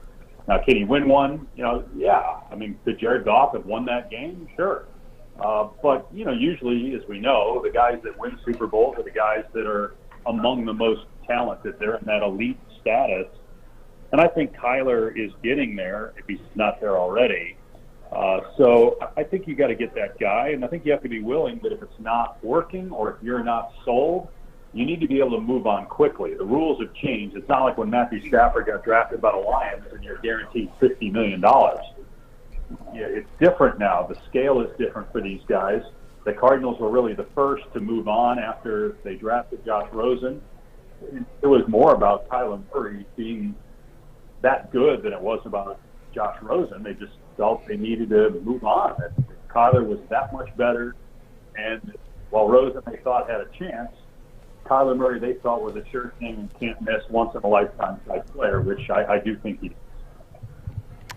Dave, we certainly appreciate your time. You got any favorite spots that you want to check out here in Detroit when you're here? I mean, I know it's been a long time, but you got any places? Everything's changed, man. Everything's changed. Like, when we were there, I mean, I'm sure most of it wasn't even there. And, you know, the few times that I've been there, we've stayed downtown. We're actually not. So I don't know what the plan is right now. Everybody might be on lockdown anyway with these new protocols. So I may be sitting in my room with, the takeout meal from the cafeteria. Right, fair enough, and you're not wrong about that. Yeah, new rules. Can't go out. No more groups of four. Oh, yeah, that's right. Stuff like no that. No soup for you. No Dave. soup for you, Dave. But maybe we'll send up some Coney dogs to your room or something like that. Wanted to say something real quick, Dave. Maz, Fish, as well as Ryan, they are huge paid attentioners to the audio engineers that are the voices of sports. And my boy Fish, you're one of his favorites, so just want to show some love to Fish, Dave. Fish, go ahead and tell Dave hi, because I know you're a big fan. Exactly. Oh, I just enjoy listening to you every college football and basketball game you call. It's an honor to hear your voice, so thank you for your time, sir. I appreciate it, man. Thanks for having me on, guys. Anytime. You got it. Dave Pasch, great radio voice of the Arizona Cardinals. Find new roads. Great voice of the Arizona Cardinals. Maz, stop it. Really Silence, Maz. Really one of the best going right now, too. Solid broadcaster. Terrific. And we certainly thank him for his time. Guys, I wanted to ask you, can I do one baseball segment with you next? You better. Because man, oh man. You better. Really, really interesting offer to Carlos Correa by the Detroit Tigers. Can you say low ball? Ermanni and Edwards. Woodward Sports Network, the bottom line. I'm Kay Cunningham. Working with Hall Financial to purchase my first home was easier than I could have ever imagined. They treated me like family from start to finish. Find out for yourself at callhallfirst.com.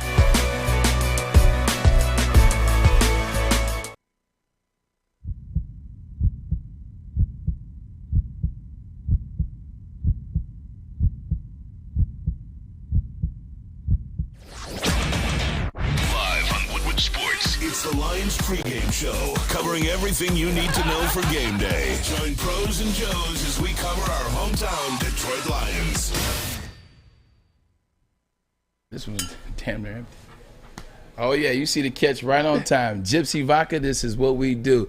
Gluten-free, Michigan's own. Adam and Mike, we appreciate this product. It is great. Check this out. Corn distilled 6 times with artesian spring water. Talk about having a healthy vodka. This is the way to go. Go into your local neighborhood stores right now. Ask for Gypsy Vodka. And remember, if you're going to throw a party, you know Christmas Eve is coming up soon. You know Christmas is coming up. You know the holiday seasons are coming up. It's time to throw a party, but you got to do it right. You got to have some of this in your cabinet. You got to have some of this in your bar. Ladies and gentlemen, this is Gypsy Vodka. If you are going to party and drink, do it responsibly. Guys, let's bring Jason up for this one, too. Guardian Alarm, boy, they get it. Yep, you see the black and yellow right there. Why don't you go ahead and put that black and yellow right out in front of your house? You know what that says, Maz? Stay out. It says stay out. That's right. Guardian Alarm is, but they have been and continue to be your local security experts for over 90 years. Guardian Alarm, they get it. What's that number, though? Oh, man. Well, let me tell you about what they have first, okay? Oh, excuse me. I was jumping the gun. I got excited. State-of-the-art technology that helps you feel safe. You know, if offense wins games, defense wins championships, be that championship defender to your home, will you? Please. 24/7 local monitoring. Guardian Alarm going to let you control your lights, your temperatures, detect smoke, carbon monoxide, even going to let you lock and unlock your doors. All you got to do is call one number. Are you ready? Here we go. Well, here we go. 1-800-STAY-OUT. No. What is that number? 1-800-STAY-OUT. Get out. You're out. Stay out of here. Get out of here. Get out. Hit the bricks. Stay out. That way. 1-800. Stay out. Stay out of here. Stay out. I think it was that way. Middle Tennessee. Jason with us, Guardian I told Alarm. you. Staying out. Hey, Ryan, I told how are you? My man. My man. How you doing, buddy? Hey, I'm doing well. Good to be here. This is great to see the Stuff a Studio project. I mean, really want to thank you for Guardian Alarm. Is their work with us, aligned with us, and you guys are taking the toys for us. Yeah, we got the Guardian Alarm truck out front representing, and we're going to be blazing over to the Mott Children's Hospital today and take all these goodies. And just on behalf of Guardian Alarm, we're very grateful to be a part of this. This is very meaningful. You guys bring a lot of spirit and cheer throughout the course of the year, and this is just a little fraction of what we can do to help. And what you guys do is very meaningful to us, and we just wanted to reciprocate, and we wanted to make a big impact, in the communities that we serve, because this is a time for giving, and we take so many things for granted. And with everything going on around here, it's time to rise by raising others up. So appreciate that. I got to tell you, this doesn't happen without the help of Guardian Alarm, Myre, and again, what Stick and Joey have done, Braylon, second to none. I mean, these guys, this doesn't happen without them either, and I wanted to make sure that we give those guys some credit here today as well. And also, it doesn't happen without fans that come in and support, like Jenna. One of the things she said, I wrote down. She said, "I don't have a lot, but why not? Yeah. Why not give a little bit of what I have? I have blessings." So I thought that resonated too. You don't have to be Myre. We don't have to be Guardian Alarms. You can be someone to just come in and drop off a toy. So we really appreciate any donations that we're getting. Well, that's what the season's about, right, man? Yes, 100%. It's giving, man. That's the best thing, best feeling you could have. But I don't want gifts for Christmas. But when I give a gift, I feel so good. It's just jubilation. And nothing like it. You brought in some gifts from the St. Clair Shores Police Department today. It's the best, man. I want to thank Sergeant Steve Stint and the crew at St. Clair Shores Police. You guys are the best. We love you. And I got in here with a car full of toys and books, and it's awesome. Thank you to everybody that's done this. So we'll load it up into the Guardian Alarm truck, and we won't stay out. We'll go on in. We'll get in. There it is. Thanks, Jason. Thank you very much.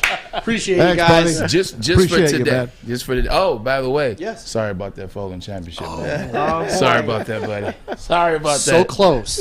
But yet so far. There's always next year. Close. Thanks, Jason. Well, guys, thank you so much. We appreciate it. No, thank you. Now, Jason, stay out. There we go. All right. There you go. Now that's a commercial. That's good stuff. There you go. Guys, I want to jump back into some Tigers talk if we could, because the Tigers. Report came out yesterday from Buster Olney, I believe. He knows what he's talking about. Buster Olney. Yeah, he knows that what he's the talking Tigers offered Carlos Correa a 10-year contract. That's good. Worth $275 million. That's a lot of money. And that is fine. However, he said he didn't even want to. Now, again, prior to this contract being offered, he said he didn't even want to entertain anything that was less than $300 million, and he wanted to surpass what Francisco Lindor got with the Mets. Right. 10 years, $341 million. That's the ceiling, by the way. So yeah, the floor. I mean, that's his floor. $350 million. It's going to take for Correa. Yep. And they offered him $75 million less. That's $7.5 million less per season. That's a lot of change, and it's called negotiating. I don't know if the Tigers are still in on him. I don't know if they offered that and then offered Baez. I don't know if there's a bigger plan. Wouldn't that be something if they still go after Correa? Wow. See, this is why I defer to you guys. Now, I have watched the Detroit Tigers my whole life. I have definitely known. I have some input. I have some good input. I have some things that I can say, but also I'm not a professional. Why exert all your cash on Carlos Correa when you got Javi Baez, you picked up Rodriguez, a pitcher, you got our boy Tucker Barnhart, who came on Show Shot to Tucker Barnhart, excellent guy. You're having a really good free agent offseason so far, and you still have a lot of money to play with. Because guess what's going to happen very soon? Who's somebody that we're going to have to keep? Because he's starting this process right now. Who's the most important person for the Detroit Tigers? It's not Chris Illich. It's A.J. Hinch. Yeah. A.J.'s going to be looking for an extension. Right. We're going to have some cash to pay him. But he doesn't. Well, if you could pay $350 million for Carlos Correa, you can pay AJ Hinch 80. $6, $7, $8 million a year, whatever But he I commands. think so. That's why I said I defer. I'm not necessarily a professional, but I understand that it's great to have what we have so far in free agency, what we've acquired. Not to mention we still have a lot of cash to play with. Why give it up all on Carlos Correa? They saved $200 million by signing Javi Baez. I give them credit. I love it. Go spend that $200 million somewhere else. Hey, let me ask you, Maz. Give him what do you think it says about Chris Ilitch as an owner? You're not going to bully him. I'm just going to say that he wanted to improve this team, and they have improved this team. I agree. But they're doing it the right way. They're a mid-market team. We've had Tony Paul on before. We've had Lynn Henning on, baseball guys. This is not the Yankees, man. It's the Tampa Bay Rays, except in the Midwest. The Tampa Bay Rays, they spend less than any team, and they compete every year. It's how you spend your money. Yep. It's your scouting department, which they've revamped. The Tigers are doing it the right way, and they are ready to compete in the next 2 years. I agree with you, and I think if you take that money that you saved from not signing Correa and apply it to a starting pitcher, It's huge. then I am all in on that. Yeah. But if you kind of hoard that money and don't spend it, then I got maybe a little bit of an issue with then it. We're right? going to revisit it. We'll revisit that I topic think they need one more this Veteran year. starting one more pitcher. this year, and then next year you open it up, baby, and because you go for it Right. in 2023. If there is baseball next year. Yeah, the dummies, they'll get it set. You think so? Yeah, they will. They are dummies. They are dumb But as at the they same could. time, they know how close they were to losing baseball. Yep.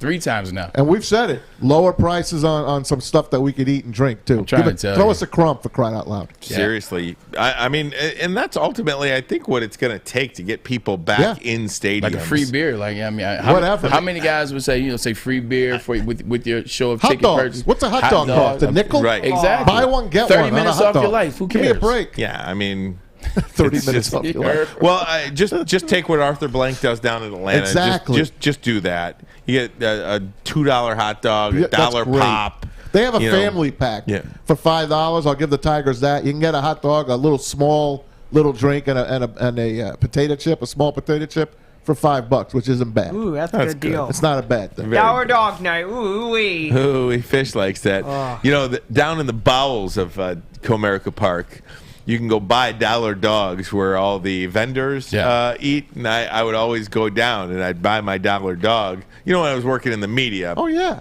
Same thing at the Joe Louis back in the Really? day. Yeah. But at Joe Louis, you had the $10 dinner. Oh, yeah. The $10 dinner you had at Joe Louis. Well, it was a little less But than this that. was pre-2016. The Palace put out the best meal. Palace spread for the media. The best. Was like gourmet level stuff. You eat as much as you want. They were for class, free. man. Nah, it was great. I miss everything. Davidson was I miss class. everything about the Palace. Oh. Like, let me actually take you there real quick. Yesterday. Take me there. Yesterday, appreciate that. Yesterday, boom. Go to the movies. I go see Spider-Man with my boy Jeff, my boy Max. Spider-Man was good, by the way. I drive back to Max's house. Max lives down the street, literally from the Silverdome, right? And I've driven by the Martin Palace of Luther Auburn. King Drive. There you go. You know exactly. So we're United Wholesale We Mortgage. got touchdown in the Bahama Bowl. Come on, Fish. Hey, well, who did I say was going to win this game, by the way? Middle Tennessee Tennessee State. State, Who did yeah. I say was going to win last night? Chiefs, by the way. Chiefs. Don't bet Beer Man against me. Always take me easy. You told him. I told you. I was right, though. I beat Beer Man. I told you. No, but anyway, and so we're going around, like the Silverdome. And, man, it took me back, man. The nostalgia, obviously, it's Amazon Prime now. It's the Amazon warehouse, shipping and package warehouse. But it was just great seeing that nostalgia of, Opdyke Road and make that left and go down and you see where the players used to park. And it just made me think about last year when I did the same thing with the Palace of Auburn Hills, where it's no longer there. It's gone. You just remember how great it was for concerts, basketball games, you name it. Great looking building, too. Any event, yeah. Oh, man. State of the art at the time. So Still was. Yeah. When It's they took still it not. down. Yeah, exactly. Unbelievable. But it finished in '89. They redid it. They 90? put millions Yeah, 89. into it. It was gorgeous. Yeah. Unbelievable. Guys, we're going to do our pick segment next. Braylon said it. Hey, man, he had the Chiefs last night. He was on Middle Tennessee State today. I got Middle Tennessee State. You do, yeah? I do. What kind of picked number Toledo you got? yesterday. Look at that. No, Middle Tennessee State on my pool, on my bowl pool. Oh, okay.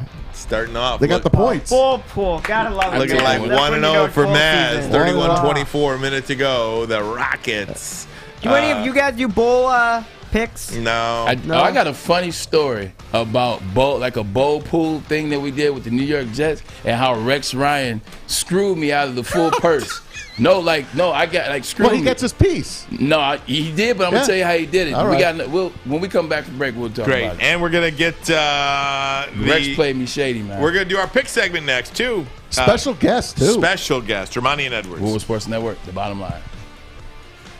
Okay, you thirsty little spin goblins. I want you to pedal into the next dimension.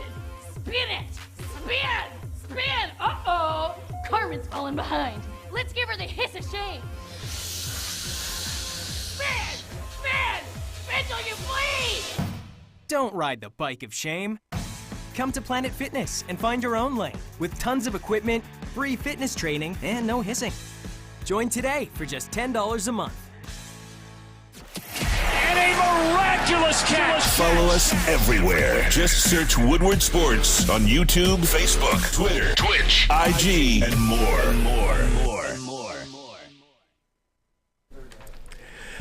Hey, gang, I want to tell you about Les Stanford Chevrolet Cadillac. It's on Michigan Avenue in Dearborn.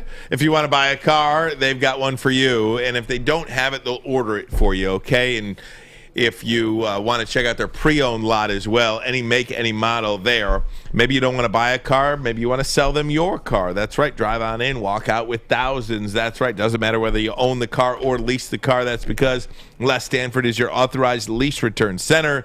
All you got to do is look them up online, lesstanford.com, lesstanford.com, or call them today, 313-565-6000, 313-565-6000. Les Stanford Chevrolet. Find new roads. Find them. You can go ahead and find them. You can drive on in. And I'll tell you this much. Let's have the Les Stanford Chevrolet Celebrity Pick. Or do we don't have it? Not yet. All right. What this is. Well, we're working on the black screen of death right now. So I'll tell you that Les Stanford, that Les Stanford Wi-Fi gets in the way sometimes. So I got to tell our guest picker to get off, talk to Chevy Will, and figure this thing out. I got it. So tell me your story real quick, Maz, Braylon. by the way, last week you were 2. Oh boy, that doesn't sound good. 2-4. No, 3-7. I forgot about the Army. You took the Army over. Under. So you're 3-7 last week. So Maz, you're in. They're blowing me up. Are you in? You got this going on over here? You're trying to work this out? I'm talking to Devin. Good. I'm trying my best. Good. Please, go ahead. So anyway, Rex Ryan, this is 2010. We're doing the bowl, the bowl pool, where every player puts in 500 or every player puts in 1,000. I can't remember what it was. I just know that the pot at the time, the payout was, maybe 13 grand or something, 15 grand, something around there. So as it's going on, I'm not even paying attention to my picks. I'm like, all right, I picked them. I'm not paying attention. I'm in New York. I'm not worried about college bowl season because I'm hanging out in New York. Well, we get close to the national championship game. Rex thinks his son has won. Why his son was allowed to play, I don't know, but it is what it is. You're the head man. You're allowed to have multiple entries, right? So his son's, he thinks his son's in the league. I'm clearly in the league. He looks at the numbers. We got to redo it in the team meeting. It was awkward in the team meeting because he's like, shout out to my boy, and his son stands up. And then I'm like, but I have the best record. They have to redo it. He said, well, we'll give him the second place pool. We were like, Rex, there was winner take all. There was no second place pool. So long story short, he got me for about $7 grand. Stiffed you. $7 grand he took? Oh, man. He basically gave me like $8,500 and he gave his son $7 grand. So I got a $7 grand stiff. Jeez. That is so But you still like Rex, don't you? I love Rex. Can I ask how old his son was? He's not old enough to steal $7 grand from me. That's for damn sure. Okay. That's great At the time, he was 12 or 13. All right, guys, let's do it. Our Les Stanford Chevrolet Pick'em segment. We're going to bring in Devin Taylor. And if the name sounds familiar, guys, spent 3 years with the Detroit Lions, now at Les Stanford Chevrolet, 4 years with the Detroit Lions. DT in the house. How you doing, Devin? Hey, man, what's going on today? Just hanging out, Devin, what's good, brother? Relaxing and everything. So. What's happening at the shop? You guys got any cars over there? I mean, we got some Corvettes, that's what's coming in right now. I can do a bit of Blazers and everything else in too. So. That's what we're It's a nice day for a Corvette, I tell you that. Yeah, you get a Corvette, Maz is getting a Blazer. I'll get a Blazer, There we go. DT. Then we can race. Hey, DT, what's harder, playing football or selling cars? I mean, you know what? It really depends. Selling cars. I would say in some cases selling cars and sometimes playing football. All right. Fun with it. I've done it before. That's why I asked. He's very good at it, too, by the way. Very good. All right, gang. Well, Where are they going? Let's get to it. Fish, give me a little music here. Let's do our picks here. We have got the Les Stanford Pick'em line. All right, the Lending Tree Bar. We start with college football, Maz? Yeah, tomorrow we got 6 games. I picked 2 of them out. All right, we got 2 games in college football. We're going to go the Lending Tree Bowl, Eastern Michigan versus Liberty. That's Malik Willis. Yes. Whoa, Eastern Michigan, a 9.5-point underdog in this one. Wow, Malik Willis against Eastern Michigan. Braylon, we'll start with you. I never ever would pick Eastern for anything. I'm going with Liberty and Malik Willis. I've been to Eastern games, basketball, football, and baseball, and track. Actually, yeah, man, I saw enough in college and post-college. Liberty. Devin, you got anything on the Eastern Michigan Eagles? So, I've done a little bit of research on this one. For me personally speaking, I think I'm gonna have to go with Eastern Michigan on this. Yeah. There you go. Yeah, I'm not gonna pick you up there. Yeah. We'd love it, Maz. It's so tough to pick against Braylon. He's red hot, but I will because I'm chasing him. I'll take the Eastern Michigan Huron Eagles. How about it? All right, guys. Another game tomorrow. The LA Bowl, Oregon State and Utah State. Fish, you love the LA Bowl. Oregon State, a 7.5-point favorite against Utah State. Braylon? I am taking Utah State.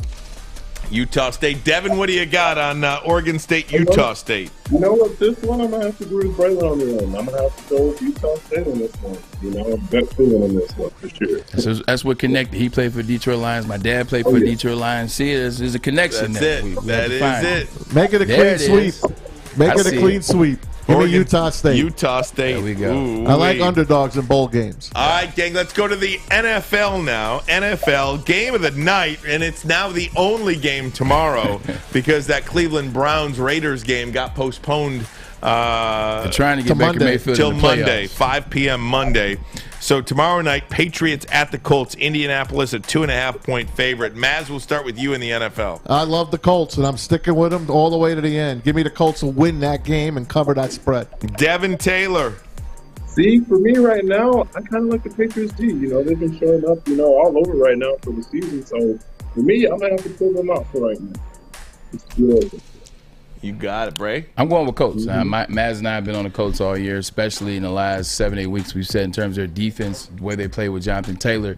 It's hard to bet against that. It's just interesting to see that people can do what they want when they want to do it because they pushed that game back, that Cleveland Raiders game, so that Baker Mayfield, everybody else can get healthy, so that they still had a chance to get into the playoffs. It's a great storyline. Man, you got to love America, baby. I don't know what to do with these two teams, the Titans at the Steelers. It is a pick-em. Titans and Steelers, just two teams with what you thought was so much promise at the start of the year, and now they're just kind of living in la-la land. Maz? Man, it's so tough. It's tough, man. The Titans are so banged up, but they're tough. They don't give up. I'm playing the Steelers in this one. I think they win this game at home. I'll go with Pittsburgh. Devin, what do you got? All right, this one was a tough one for me because, we got the Titans right now who are, a little bit struggling and everything like that, but they're really playing for attention. So for me, I had to go with the Titans for this one. Titans from Devin. Braylon? Yeah, I'm gonna have to go ahead and take the Steelers. I've picked the Steelers probably 4 of the last 5 weeks, and they've come in there for me 4 of the last 5 weeks. So I'm gonna go with the Steelers. They look terrible. Every time I pick them, they win. It's like when they start off. How do they, cover all these spreads and in games at the end? They just look absolutely terrible. They get given gifts, and Ben has been taking care of the football. NFC West matchup between the Seattle Seahawks and the Los Angeles Rams. Rams a 5.5-point favorite against the 5-8 Seahawks. Really, do or die time for the Seahawks too, because if they want to get an 8-9 team might get in the NFC. Maz, what do you got? Well, this was the game. Remember that Thursday night game? This is when Russell Wilson went down originally. This was the rematch of that game. The Rams wound up winning that game. Stafford threw 4 touchdowns. They're home. Seattle on the ropes. Man, that's a big number. But I'm going to take the Rams to cover that spread and put the Seahawks out of their misery. Bray? I got to go to Devin. Sorry, All Devin. right, so for me, I'm not sure how many players are going to be affected by this whole COVID, So, like, that right there, I feel like might play a role in this. So I might have to take Seattle in this one, Seattle for Devin. Braylon? I'm taking Seattle as well. I think Russell Wilson right now is playing for another team. I think he is playing and showing you what he can do against the big guys, because if you keep in mind, the Rams would have lost to Seattle if he didn't get hurt the first time they played. Now, they're not going to the playoffs, but Russell Wilson is a competitor. That team will play for him. And you're trying to look good at the end of the year. You don't think DK Metcalf wants to get in the end zone before the season's over. You don't think Tyler Lockett wants his just due as one of the most underrated players in the league. Mark my words, they will cover. And actually, I would take the Seahawks on the money line. 3 more games to go here, guys. Packers and Ravens. Packers a 5.5-point favorite on the road against the Ravens. Maz? Lamar Jackson is a big question mark in this game. And if he plays, he's going to be playing banged up. Green Bay, they're a little bit banged up as well. This is a bad one, man. Ravens lost 2 tough ones in a row. I gotta take the Ravens and the points. You gotta take the home dog. I like Green Bay to win. I like Baltimore to cover. Devin? Okay. I understand that one. I got to take the Packers, though. I got to take the Packers for this one. Yeah, just because I played against them too many times, it doesn't matter what situation they're dealt with. They could be banged up or not. They'll still find a way to win. So, were you at the Hail Mary game, Devin? I definitely was. I remember that. That's the worst. He was reluctant to answer that question. Terrible. And you still made the playoffs. Yeah. You still made the playoffs. I was at a Hail Mary game. Green Bay and Seattle. Yeah, Green Bay. Green Bay. No, you got to go with Green Bay. Green Bay's ready. Aaron, it's no better time for Aaron than when he plays against one of the guys that people thinks is an MVP or thinks is that guy. He's always ready to prove himself against those guys, and he's going to want to destroy the Ravens and Lamar Jackson. For whatever reason, the New Orleans Saints have played well against Tom Brady and the Bucs, and if it wasn't for 6 in a row, interceptions in the playoffs last year, I mean, Drew Brees and the Saints should have absolutely won that game last year. Wow. The Buccaneers, an 11-point favorite. Is Drew Brees 5 wins in a row. Is Drew Brees playing? No, he's not playing this year. But Jameis lit him up earlier this year. I'll take the Bucs. 11? Yep, that's the Sunday night game. Devin? They'll cover. See, I don't know about the spread for the Bucs. I believe that they'll still get the W, but the state pulls up, the sort of fake out upset like they try to do all the time. I think that they might try to, change that. So I still roll with the Bucs. All right, Bucs. Oh man, this is MVP season. You don't get too many of these games where you can really build up that stat line as it gets closer to January. So I'm telling you, he will go off this game. It's not even going to be close. Tom Brady. And for the final game, it is the lowly Detroit Lions. Does that say minus 31? It does. I'm dyslexic. A 13-point underdog at home against the DeAndre Hopkins-less Arizona Cardinals. Maz, do the Lions put up a fight in this one? I'm afraid this is going to be the Eagles game. Remember that Eagles game? Yeah. I'm afraid it's going to be, but the Lions are very good against the spread. This could be this is their last stand almost at home before they have the Packers the last game of the year. I'm going to take the Lions and the points in this game. Fair enough. Devin, what do you say about the Lions and the Cards? Ooh, I mean, I watched both last week, and so for me, I love to support the Lions as a team, I love the state and everything locally, but I'm going to have to pull the Cardinals out for this one. Cards. So, yeah. We love it. Cards. I love how Matt said the last stand. You saw what happened with Custer at his last stand. Check this out. The Arizona Cardinals have been without Kyler Murray. They won with Colt McCoy. They have been without A.J. Green. They won with DeAndre Hopkins. They have been without Rondale Moore. They have been without J.J. Watt. They have been without Chandler Jones. They have been without some of the heavy hitters, Pro Bowlers, and all-team first pros, second pros this whole season, and they haven't missed a beat with the exception of the Green Bay game. So they will cover. They will just find the next person. Hell, Rondale Moore, he's playing against his former teammate, David Blau. Maybe he shows up the Purdue guy and Derek Barnes. So look for Rondale Moore to have a big game. Hey, Devin, I gotta tell you, man, you're great. We want to see it next week as well. We'll give you your record and everything. I got my helmet ready. Oh, yeah, look at that. Oh, yeah. I might have to back off. We gotta get him a better microphone. That's right. Hey guys, give him a call at Les Stanford Chevrolet, 313-565-6000, 313-565-6000. Look him up online, lesstanford.com, lesstanford.com, and hey, ask for Devin Taylor today. Why not? That's right. Why wouldn't you? Why Dad, wouldn't you? Why wouldn't you? Talk to you next time, Devin. Hey, if you want to sell your car back to them, sell them your car as well. You got it, Devin. Great. Thanks. Thanks so much. You have a great one. You bet. And we thank Les Stanford Chevrolet for their sponsorship of Woodward Sports, the Ermanni and Edwards program, and, of course, the pick segment as well. Got to get a break. Maz's videos of the day. We got time for one next. Ermanni and Edwards. Woodward Sports Network, the bottom line.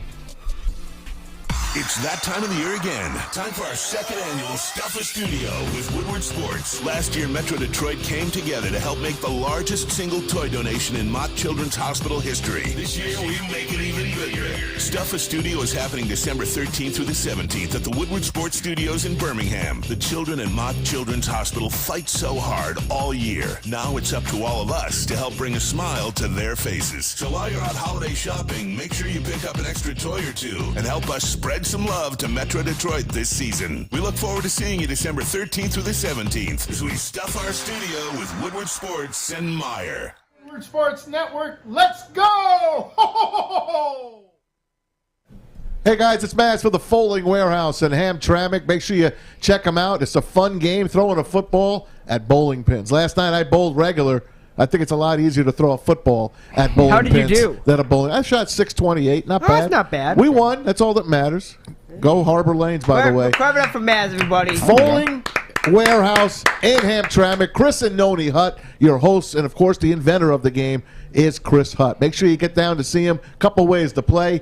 You can have a $10 unlimited open play or a private lane reservation, or rent out the whole place like Woodward Sports did and have your team bonding event there as well. Over 100 beers, $2 mystery beers machine. $2. I got Braylon. Don't be a hater. He got Braylon a Colt 45, by the way. Multiple full bars. Stereotype. You bring the food in, and you can have it delivered as well. All at the Folding Warehouse. Come get your fold on. Check them out at foldingwarehouse.com. All right, Maz, here it is. You got time for one. What do you got? Just one? Yep. Okay, let's go with the 2009 NBA draft and my favorite NBA player of all time. With the 7th pick in the 2009 NBA draft, the Golden State Warriors select Stephen Curry from Davidson College. The 6'3" junior guard out of Davidson, who quite simply is the best shooter in the draft. You recently told me you had a chance to speak with NBA point guard and all-star Chris Paul about the transition from a college point guard to an NBA point guard. What did he say to you? You know, just be consistent, because every night you're going to be playing against the best in the world. Bad for Mark Jackson. I love Mark Jackson. I've always been a fan for Mark Jackson. Do you think Mark Jackson got screwed? Oh, there's not a question about it. He's railroaded. The majority of black coaches in the NBA have been screwed at one point or another, but him especially, and you have to really take your hat off to how he's accepted the situation and handled it. He does nothing but show Steve Kerr the proper respect. He does nothing but congratulate his players and talk about how well they were under Steve Kerr. Talking about Steve Kerr took those guys to the next level. To have that type of respect and that type of respect for yourself, to where we all know that Mark Jackson has been screwed and been blackballed, but to still stay in there and not mention it and still be just an amazing individual says a lot about who he is. Top analyst in the game, one of the top minds in the game. As a Knick fan and a lover, I was a St. John's guy growing up. He played for St. John's. There was no head coach for the Knicks other than that guy, Mark Jackson, continuing to get passed over. It's okay because I get to listen to him on TV with Mike Breen. it's great. I love you, Mark Jackson. I think but the he majority definitely should be there. I think the majority of what you hear, because everything is hearsay, unless you're talking to people within the Golden State organization and Mark Jackson. You say religion. Yes. He was really big in religion. Like, he brought Jesus and Christianity and spirituality. He brings up all the time. He infuses it with work, and that's not where they were trying to go at the time. You know what the Warriors organization is and what they stand for. Also, just he was too hard on the players. Like, we kind of what you talk about with Izzo and talk about, certain gotta adapt. You exactly, and they say he's a guy that's very stern. Grew up playing basketball in the '70s and the '80s. He grew up in the Big East in a different time, and you can't be that way now. You got to treat them like kids and babies. And he was the one that wanted Steph Curry. What did he say 8 years ago? There's no shooter like him ever. He said, I got the best shooting backcourt of all time, and this is 8 years ago, and look how it's unfolded. Yep. All right. He knows his stuff. What a week it was, guys. Great week, and it's going to be a great weekend. And we'll see you Sunday from the Tin Roof. Oh, yeah. For the Lions pregame show with our friends from WRIF. We'll be down there. Come see us. Come say hello. And Lions cards. Braylon, get us out of here. Yo, it's been a great week. We appreciate everybody, especially our sponsors. We appreciate Guardian Alarm. We appreciate Myre for helping stuff a studio. We still got a couple hours, I think, maybe not. But we appreciate everybody that donated, came down here, families of people that work here, and people that didn't know anybody. They just came to support because they want to help and they want to make Mott Children's Hospital something special for the holidays. So we do appreciate you. I toned it down on the Michigan stuff this week. Got some Pistons gear in there, got a Red Wings cap. But next week's our last week before we go on break. So the Michigan stuff is coming back. I'm Edwards. He's Ermanni, Fish, Maz, Alex, and that's Jason over there. Stay out! Stay out! Stay out of here! The Bottom Line, Woodward Sports Network. Knocks it down. Tough, underrated guard. And there's Isaiah Stewart with a